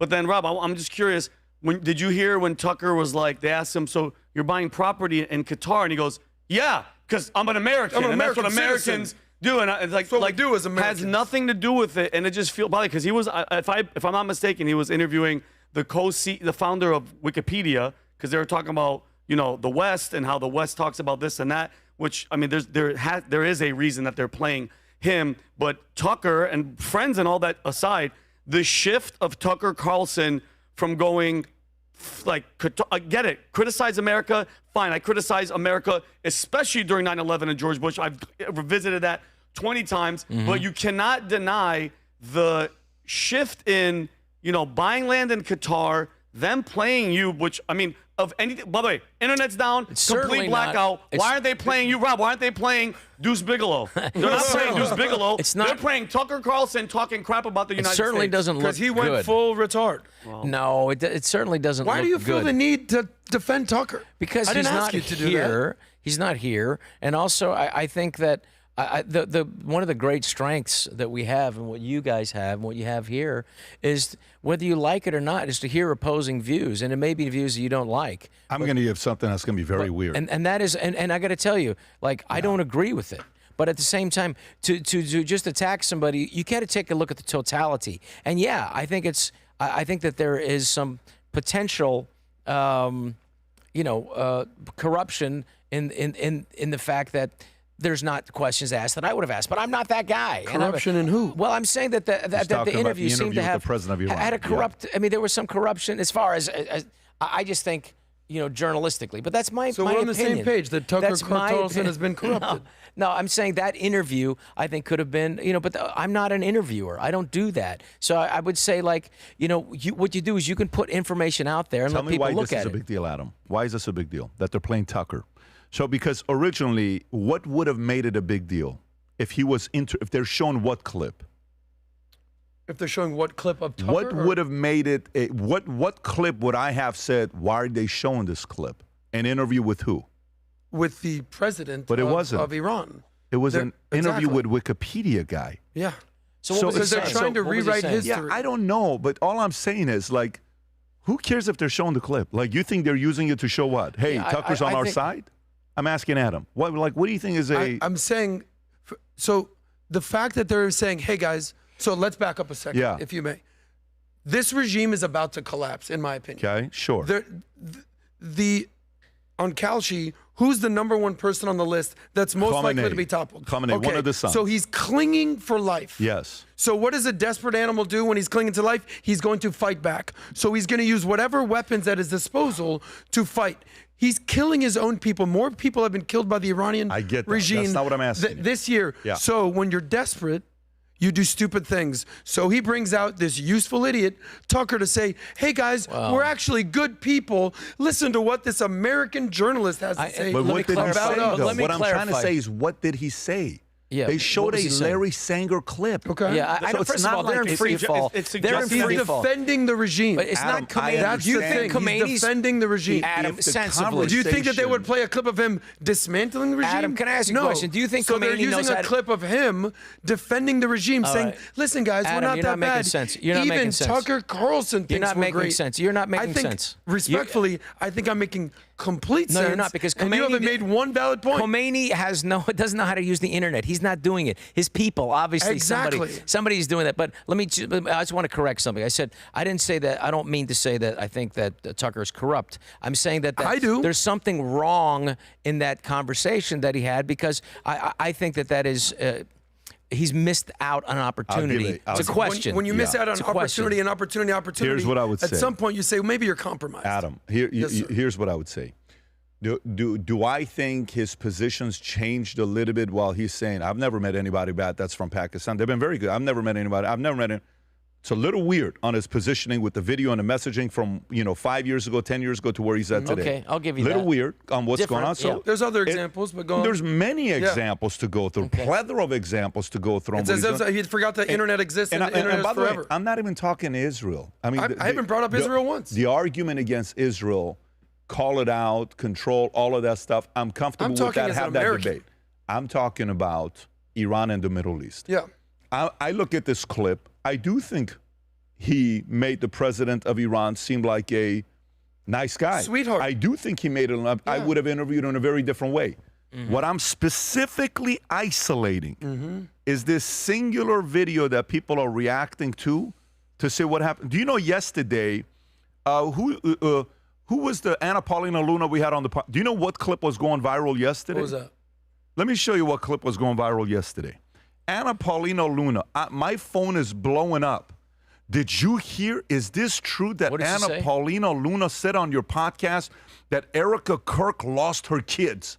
Did you guys see this clip? No. By the way, tens of millions of views. So watch this clip. Okay. Go ahead, Rob. I don't think that she at all had any connection to that.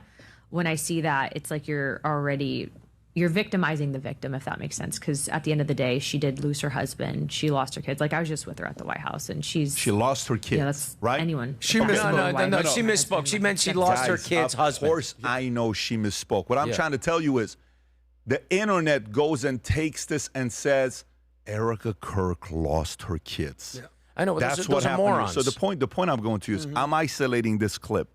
If Iran was going to use the TV that they control to show a clip, they should have shown Pezeshkian's clip, not Larry Sanger. Like, Well, how do we know that they haven't shown that as well? That girl who showed it would have also shown that other clip.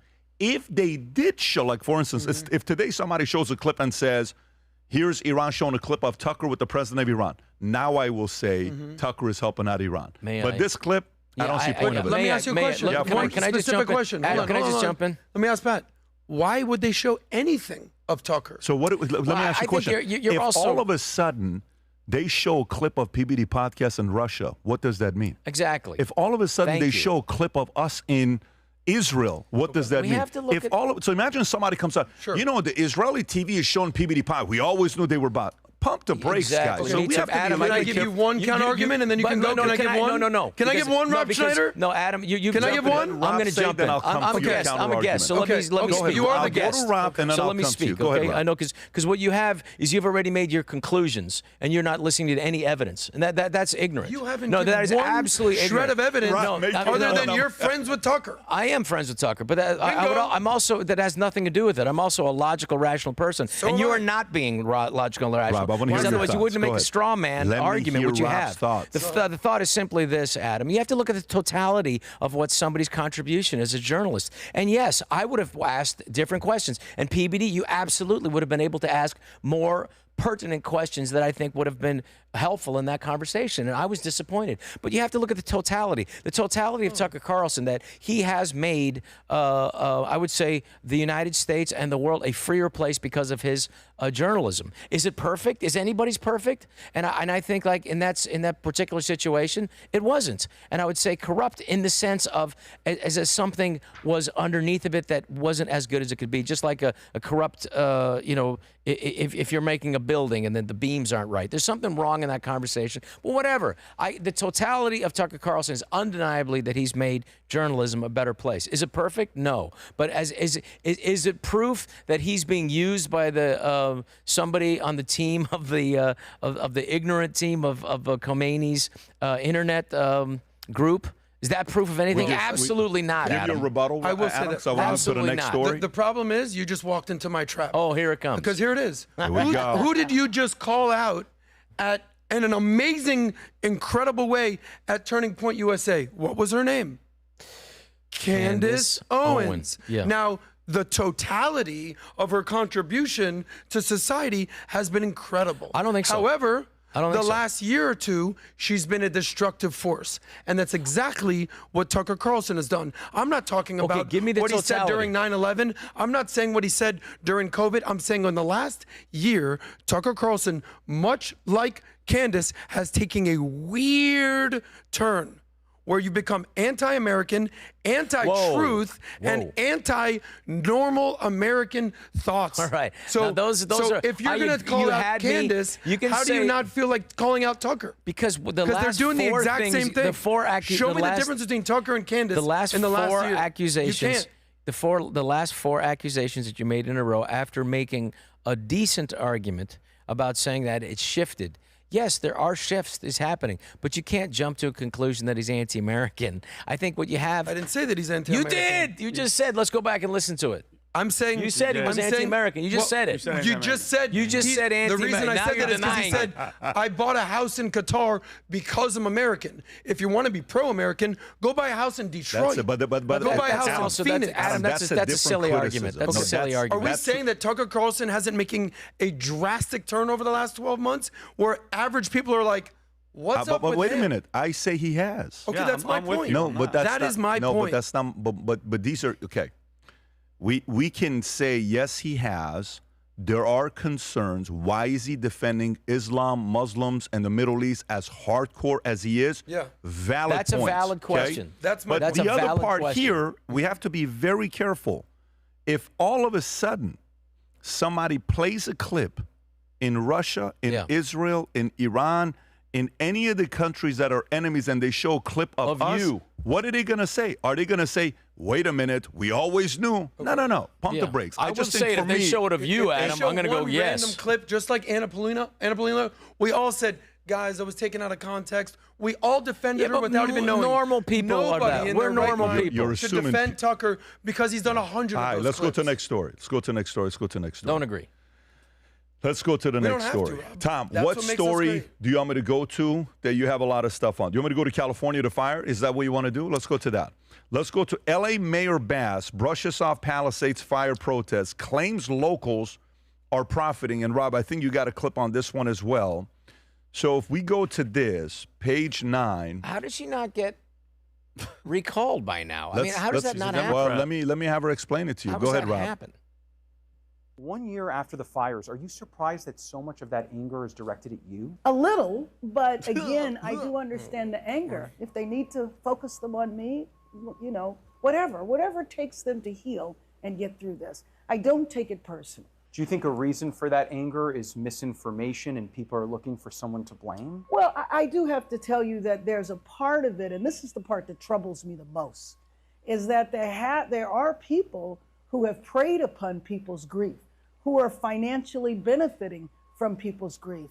And to deliberately put out misinformation like nobody's rebuilding, permits aren't being given, there are challenges, absolutely, but there is progress being made.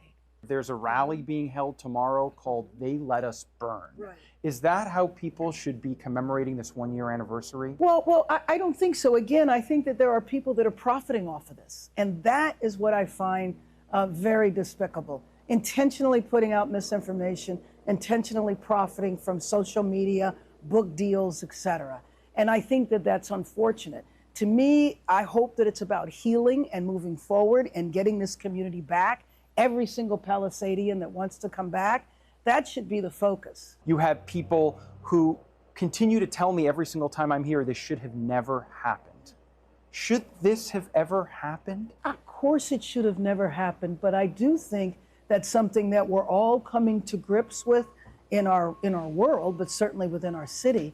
Weather events that we would have never thought would have taken place. Yeah, she was on vacation. It's the weather's fault. Yeah, okay. Yeah, all of it. the weather. You can pause it right there. Tom, thoughts. Go for it. I'm going to go to Tom first, and Rob, I'll come to you. So this is what's despicable is that Karen Bass is trying to politically profit from spin.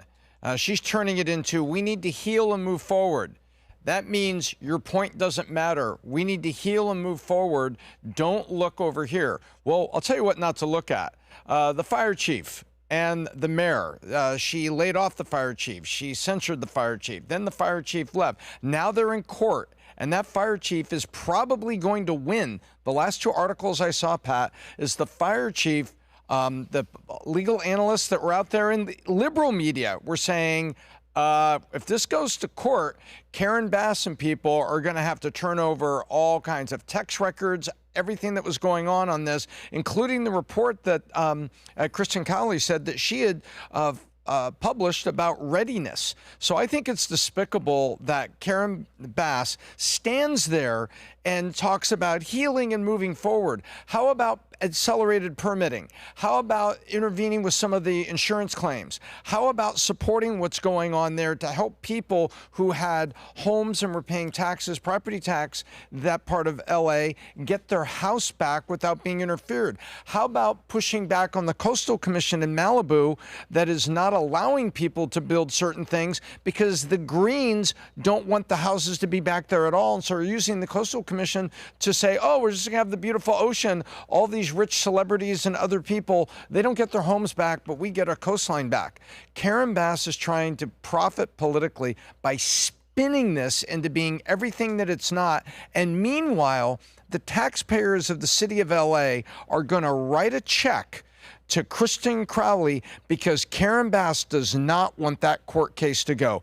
That's my opinion. That's what legal analysts are saying, is that they're going to write that fire chief a check because it was mishandled and they besmirched her reputation. And for her to stand there like that, when I saw that, at first thing I thought it was like a staged interview. Oh, here we go. She's going to stand there and get softballs from the reporter. But the reporter, you know, God bless him, tried to push it. And she just, look at the direction she spun it. There was no accountability, no leadership. As an ex-resident of LA, this disgusts me because there's people I know. We know a guy named John that we were friendly with that had a place in Palisades that is up there. A great guy, part of a large business mentor organization. He's not, everybody has talked about these things. These were good citizens that are being screwed, and she's not taking leadership to stand up John and say. John lived in Palisades? John M? Yes, sir. Wow, I didn't know that. They're down North San Diego. You where his got daughter to be. Oh, is. wow, okay. Rob, what do you think about this? Well, one of my friends who still writes for The Simpsons, he lost his house, and it's devastating. And you have when you see Karen Bass and you hear her talk, it almost reminds me of something like that Iraqi spokesman during the Saddam Hussein. Remember him? What was his name? Iraqi Pete or something? Iraqi. What was his name? Good name. Iraqi Tucker Bob. Carlson? Oh.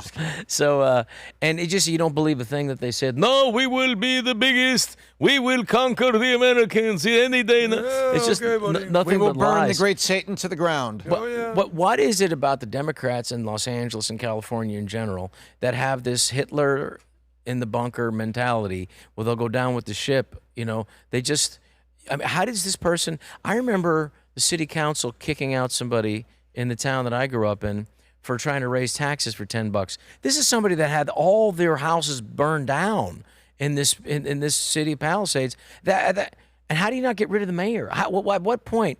You know, I remember I said years ago, which is a Jamie Lissow joke, which is like the, you know, Californians would vote for a bowl of shit if it had a D next to it. Yep. It's like it's a group mentality. You know, they just paint the other side as so evil that they'll stick with somebody who destroyed their community. And don't step out of line, otherwise they'll come after you. Yeah, it's something out of the Khmer Rouge. I mean, it really is. To hear her, you really hear a communist, and she is. You really hear this communist group think that they never take any personal responsibility for anything. The fact that she was not there, that she was in Africa at a wedding to be cool, knowing that the winds were coming, and I just don't see California climbing out of this because I think they have that bunker mentality. And if you give enough stuff away to people and you give them enough free stuff, they'll keep voting for the Democrats, and that's the plan the whole time. And it's not going to change. I don't think in our lifetime. I don't see it change, and I want it to. Let me go to the next story. Gavin Newsom confronts $18 billion budget disaster he helped create. This is a New York Post story. After years of surplus, the Golden State is facing staggering deficits that could be balloon up to $35 billion in coming years, according to the state's legislative after years-long spending spree.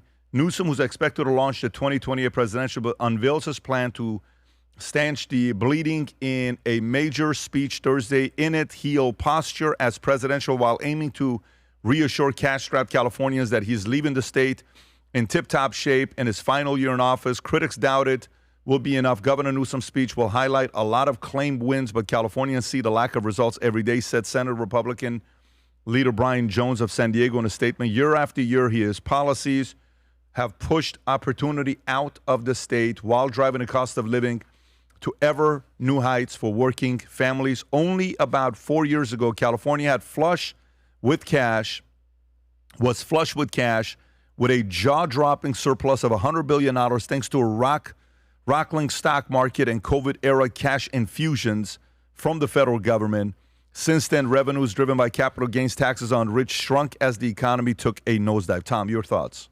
I'll tell you, so you're destined to take these last two stories and just get my blood pressure up to the temperature in Death Valley. But I'll tell you what's going on with Gavin Newsom.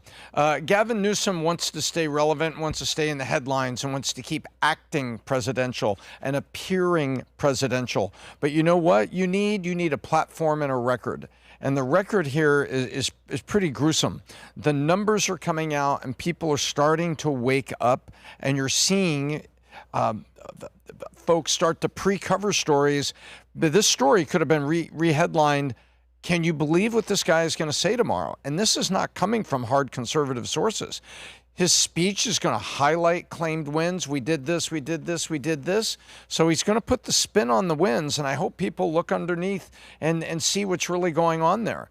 And he is along with Ro Khanna, saying, oh, no, it's the service union that is bringing the ballot initiative for the billionaire tax. Baloney.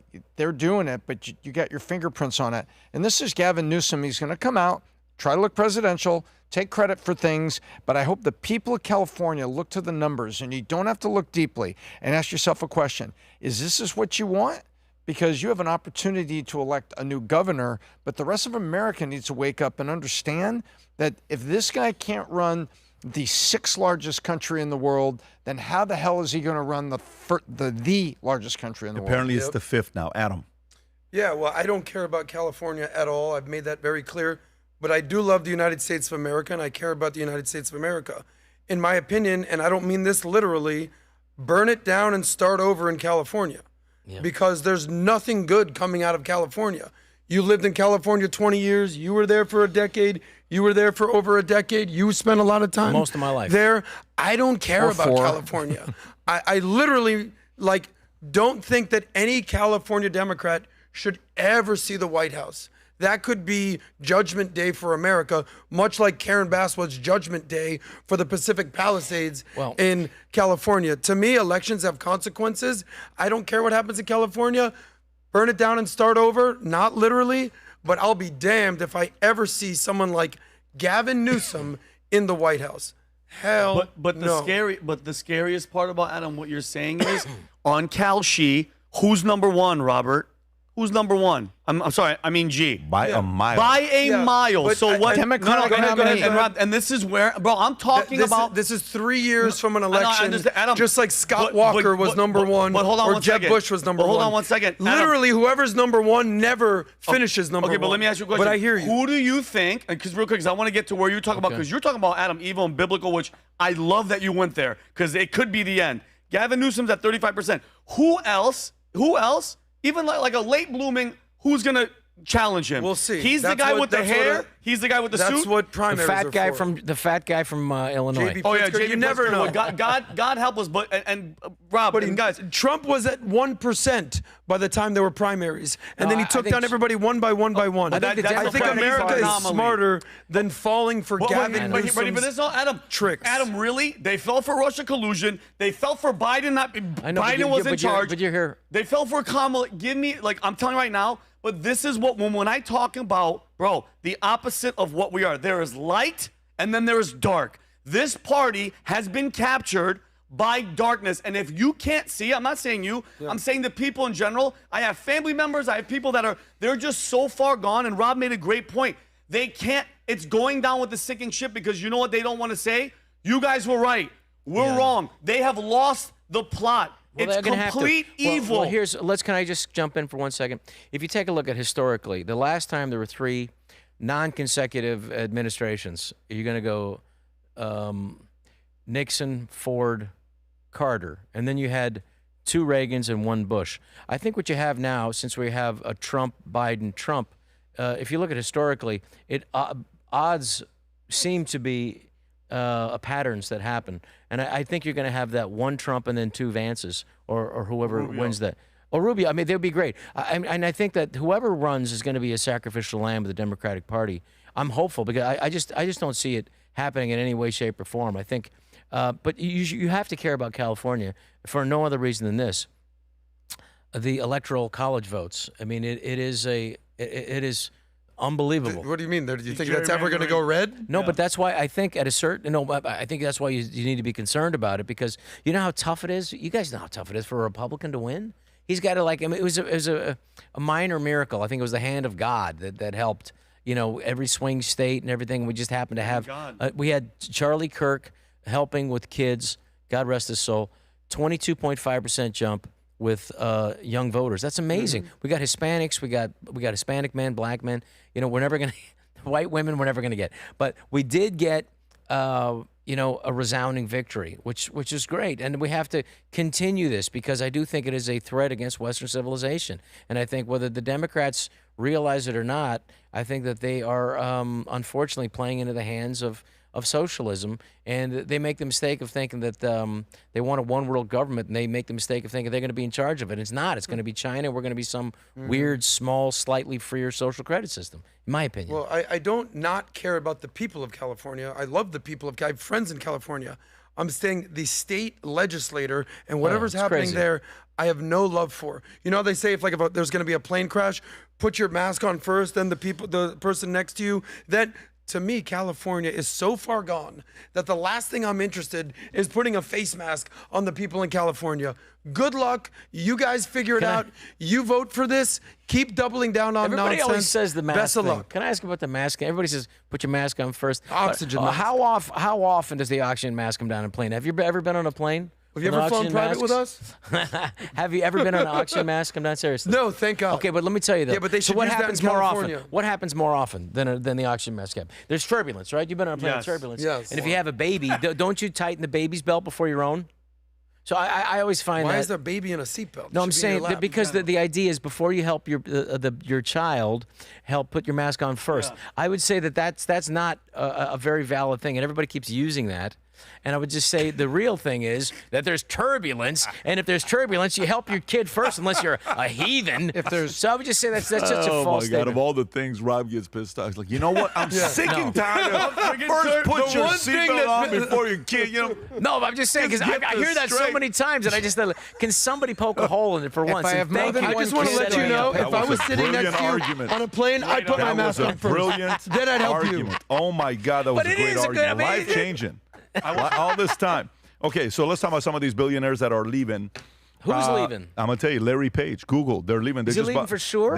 They just bought 2 houses next to Texas. each other, Miami home, $173.4 million dollars, 2-bedroom Garage, shared So garage. Let me read both Shared of these, garage. and I'm coming to you, Tom. So by the way, that's the place that they picked up. These guys. It's a nice little 2-bedroom condo for $173 million. No, it's a joke, by the way. It's a joke, but they are leaving.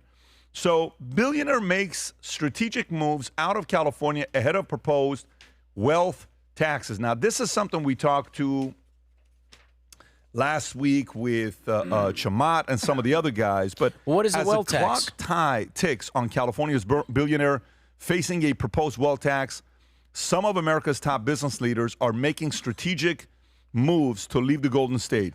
Larry Page appears to be distancing himself from California as a public filing reviewed by Fox News Digital from the California Secretary of State office shows several business entities linked to Page were moved out of the state in December ahead of Jan 1st, 2026 residency date tied to the proposed tax. I'm sure you're going to get into that, Tom. Oracle founder Larry Ellison has taken some steps that signal a potential pullback from California through details of a reported $45 million off-market sale of his San Francisco home have not been independently confirmed by major outlets. Tom, this 5% tax bill to billionaires starting January 1st, 2026, how much can you tell about it? What's the latest on this? So let's first recap. If you haven't been paying, if you haven't heard the podcast recently, the origin of it is SEIU, which is one of the largest, bluest service employee unions in the world. Very big in California, very, very big in Nevada, where everybody that works for hotels is part of it. This is the group that is putting the billionaire tax on as a ballot initiative. Now, the politicians are supporting this because that way it's not on them. Oh, it's a ballot initiative being brought by voters. Voters just like you, workers. So point one, it's a ballot initiative being brought this way. Point two, that ballot initiative isn't going to be voted till later this year, but everybody is trying to get out now. Now, why are they getting out? Because they believe it's going to pass. Because, if no one knows anything about Proposition 13, which was a property tax initiative that goes back to the 70s. 78. 1978, thank you. That has regulated property tax for the older people that never sold their home so that their property taxes don't go up. So ballot initiatives in California have teeth. Larry Page and people are handicapping, Pat, the odds of this going down, and everybody believes that the ballot initiative is going to pass and pass big because California is so blue. They've got the union behind it. They need several 100,000 votes to get it finished on the ballot, and SEIU 849 to 875 is going to help it done. And guess what Larry Page is doing? These people say, oh, they're not really moving. They're just buying homes in Florida, and they're going to live 189 days in Florida. Well, wait a minute. Larry Page, I don't care about his $173 million property purchase in Miami. A lot of people can do that, and they have second and third homes in Aspen and in the Montana and places. But he also moved Coop. Coop is his family office. Billions and billions of dollars. He has moved the registration for Coop, K-O-O-P, to Florida. along with his flying car initiative, and he has an influenza research company that he's moved. So this doesn't look like a guy just buying a house in Miami, Pat. Yeah. This is a guy who believes this ballot initiative is going to pass, and he has pulled up stakes, and he is moved. Well, it's not legal. It's not constitutional. You can't tax. I just don't think that'll hold up. They tried to do that, a separate tax for people in Arizona making over $250,000 a year, and it did pass because, you know, who wouldn't vote for that if you're making under that? So the Democrats, of course, will push that through, and that was also funded $25 million by the teachers union.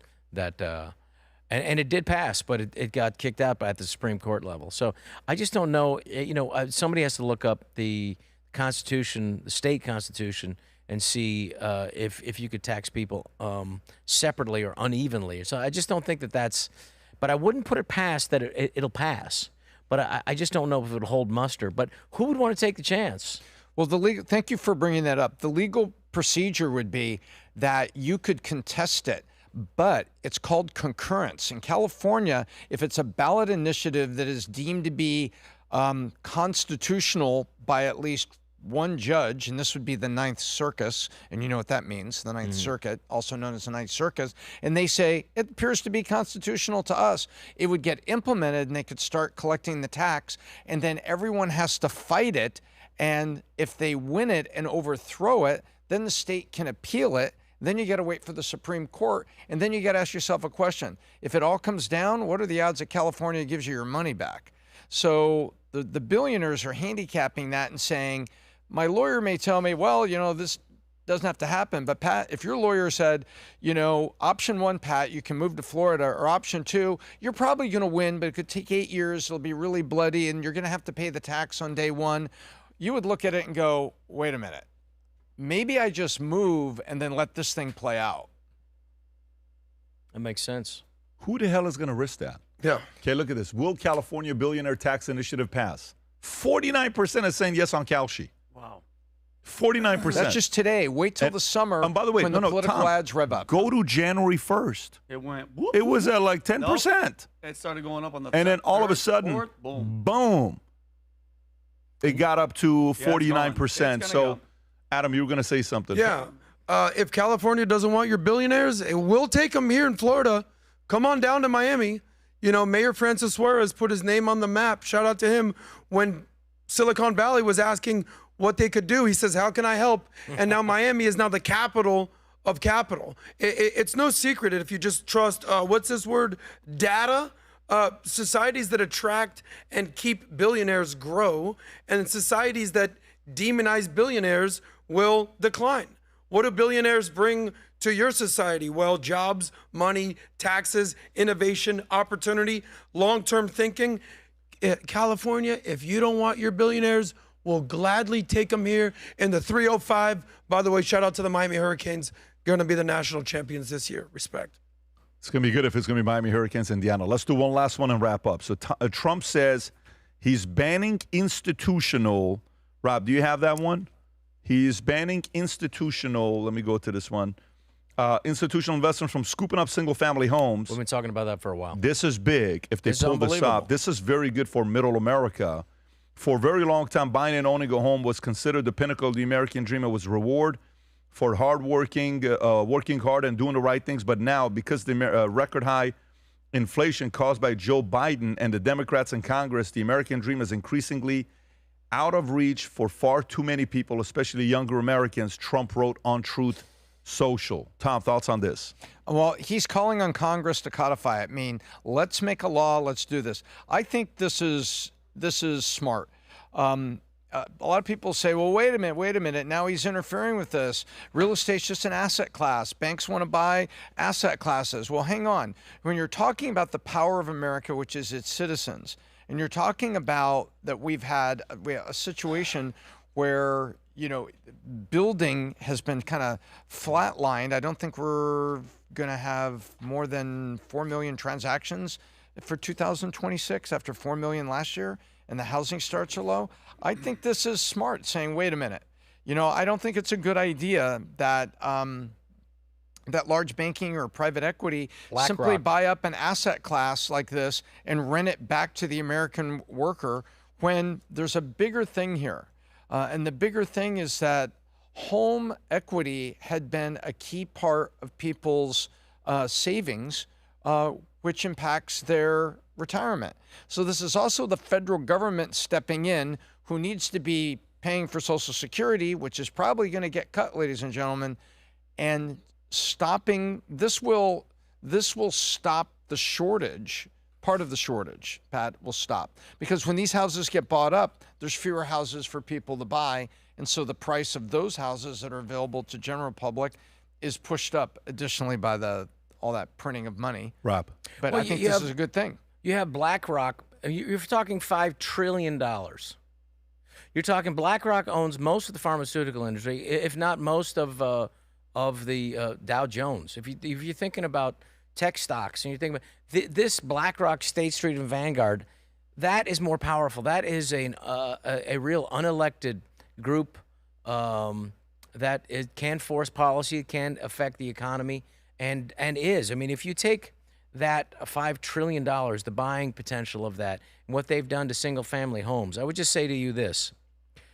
When was the last time you washed your rental car?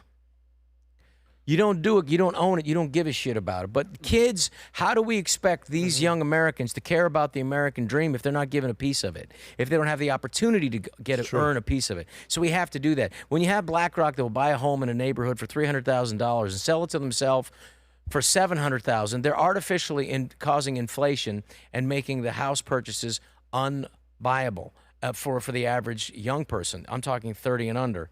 And in their 30s, for crying out loud, who are still living with their parents. They also are getting tax credits for buying for this purchase, and they're getting loans for exceedingly, a better deal than young people can. So if we need to have some regulation, and that's why with the president, does not traditionally like to get involved with regulations, but in this situation, it has to happen because I believe there's a monopoly going in place. And if you think if the government thought that Ma Bell back at the time and the long distance phone companies were becoming a monopoly, certainly, and that was worthy of being broken up. Certainly, the idea of one big company like BlackRock buying up single-family homes in the hundreds of thousands is a monopoly, and that needs to be taken care of. And Robert Kennedy and I talked about that, a year ago, and thankfully, President Trump is doing something great to help the American people. I agree, and I would tell you this means they are paying attention to the affordability crisis that's taking place, and that's great. So to people that are 18 to 29 years old, 18 to 30 years old, this is directed to you, and this is very good news for you because we want the youngins to get married, to have kids, to buy a house, to have their dreams become a reality. The more, anytime you build a company, like when we built the insurance company at the beginning, I told my guys, I said, listen, the previous company lost a lot of people. Why? Because the comp benefited the guys at the top. Once the comp benefited everybody and the newest guy can win, you'll continue winning. We have to make sure the comp benefits right now the newer people that are coming up as well, 18 to 29. And if we can do that, affordability can be fixed. I think midterms will be scored away. But if they don't figure this out by around July, August, it's going to be a very, very deadly midterms that they'll have. Adam. Don't forget. Yeah, well, this comes down to affordability. I applaud President Trump for making housing affordable. You know how I feel about buying a house and renting. Part of the reason that I've been such an advocate for not buying a house is this because it's been completely unaffordable. How could the average 25-year-old, 30-year-old, 40-year-old buy a house when you're competing with BlackRock for that specific house? So I'm all for people getting married. I'm all for people getting a house, but not if it's going to drive you into debt. So to me, if you can't afford a house, stop complaining about it. Rent, save that money, invest in other appreciating assets. Right. Until then, stop complaining. And what's the definition of crazy? Doing the same thing over and over again? Until housing is affordable, it's almost irrelevant. But it's if not you want to buy a affordable. house. But it's you not- can't afford it. You can't afford it, but it's not because of its market forces. It's falsely inflated market forces that are preventing it. Whatever the reason is, you can't afford it. No, but I'm saying is that there's... That's like saying, hey, I want to be on SNL. It's like, well, you're not funny. Well, there's an art... Well, okay, you are funny, but you're not living in New York. You're living in a wrong different... There's an artificial... But there's an... Let me hear. But that's artificially saying that, like, the people auditioning for Saturday Night Live, we're not going to pick any of those people. We already pre-picked. That's the same thing BlackRock's doing now, is that they're artificially raising the prices of homes and making it unaffordable, and they're buying too many and forcing people to become renters so they can't even rent because they'll buy 30,000 homes. So what the president is doing is and it has to be done through codified through Congress, but he is going to limit. It has to be done in two ways: the ability to buy a massive amount, and they shouldn't be able to speculate on that. And so you have to. But the legislation is going to be critical. And Tom, you'll know that the legislation has to be critical so that it doesn't have loopholes in it that continue. So this isn't just something. It has to be able to help. And what's going to help right away is to take away any tax credits that BlackRock currently receives for buying homes. Very good point. So that has to be done. So let me ask you one question, because I agree with you. We got to wrap up. If you want to buy a house, should you buy it before or after regulation sets place? You have to buy it when you can afford it, and in any particular place. And this regulation, though, should be able to stabilize the house prices, if not lower them. And we'll see. I mean, I'm hopeful, but it's not going to happen overnight, though. It's not going to happen overnight. Well, folks, we'll see what's going to happen here. Rob, appreciate you for coming on. Thank you for having me. I hope we have watched you 100 times more than you watched us over the years. Literally, you are unbelievable entertainer, and what you've done in movies. Some of the I could say 5 of the top 20 movie clips that you watch on rerun. Like, we love 50 First Dates. Thank you. And you're funny as hell on 50 First Dates, but we can keep going with that. You've done great work, but we appreciate you for coming on, guys. Thanks for having me. For those that are watching, have an incredible weekend. God bless. We will do this again next week. Bye-bye, bye-bye. Take care, everybody. Thank you.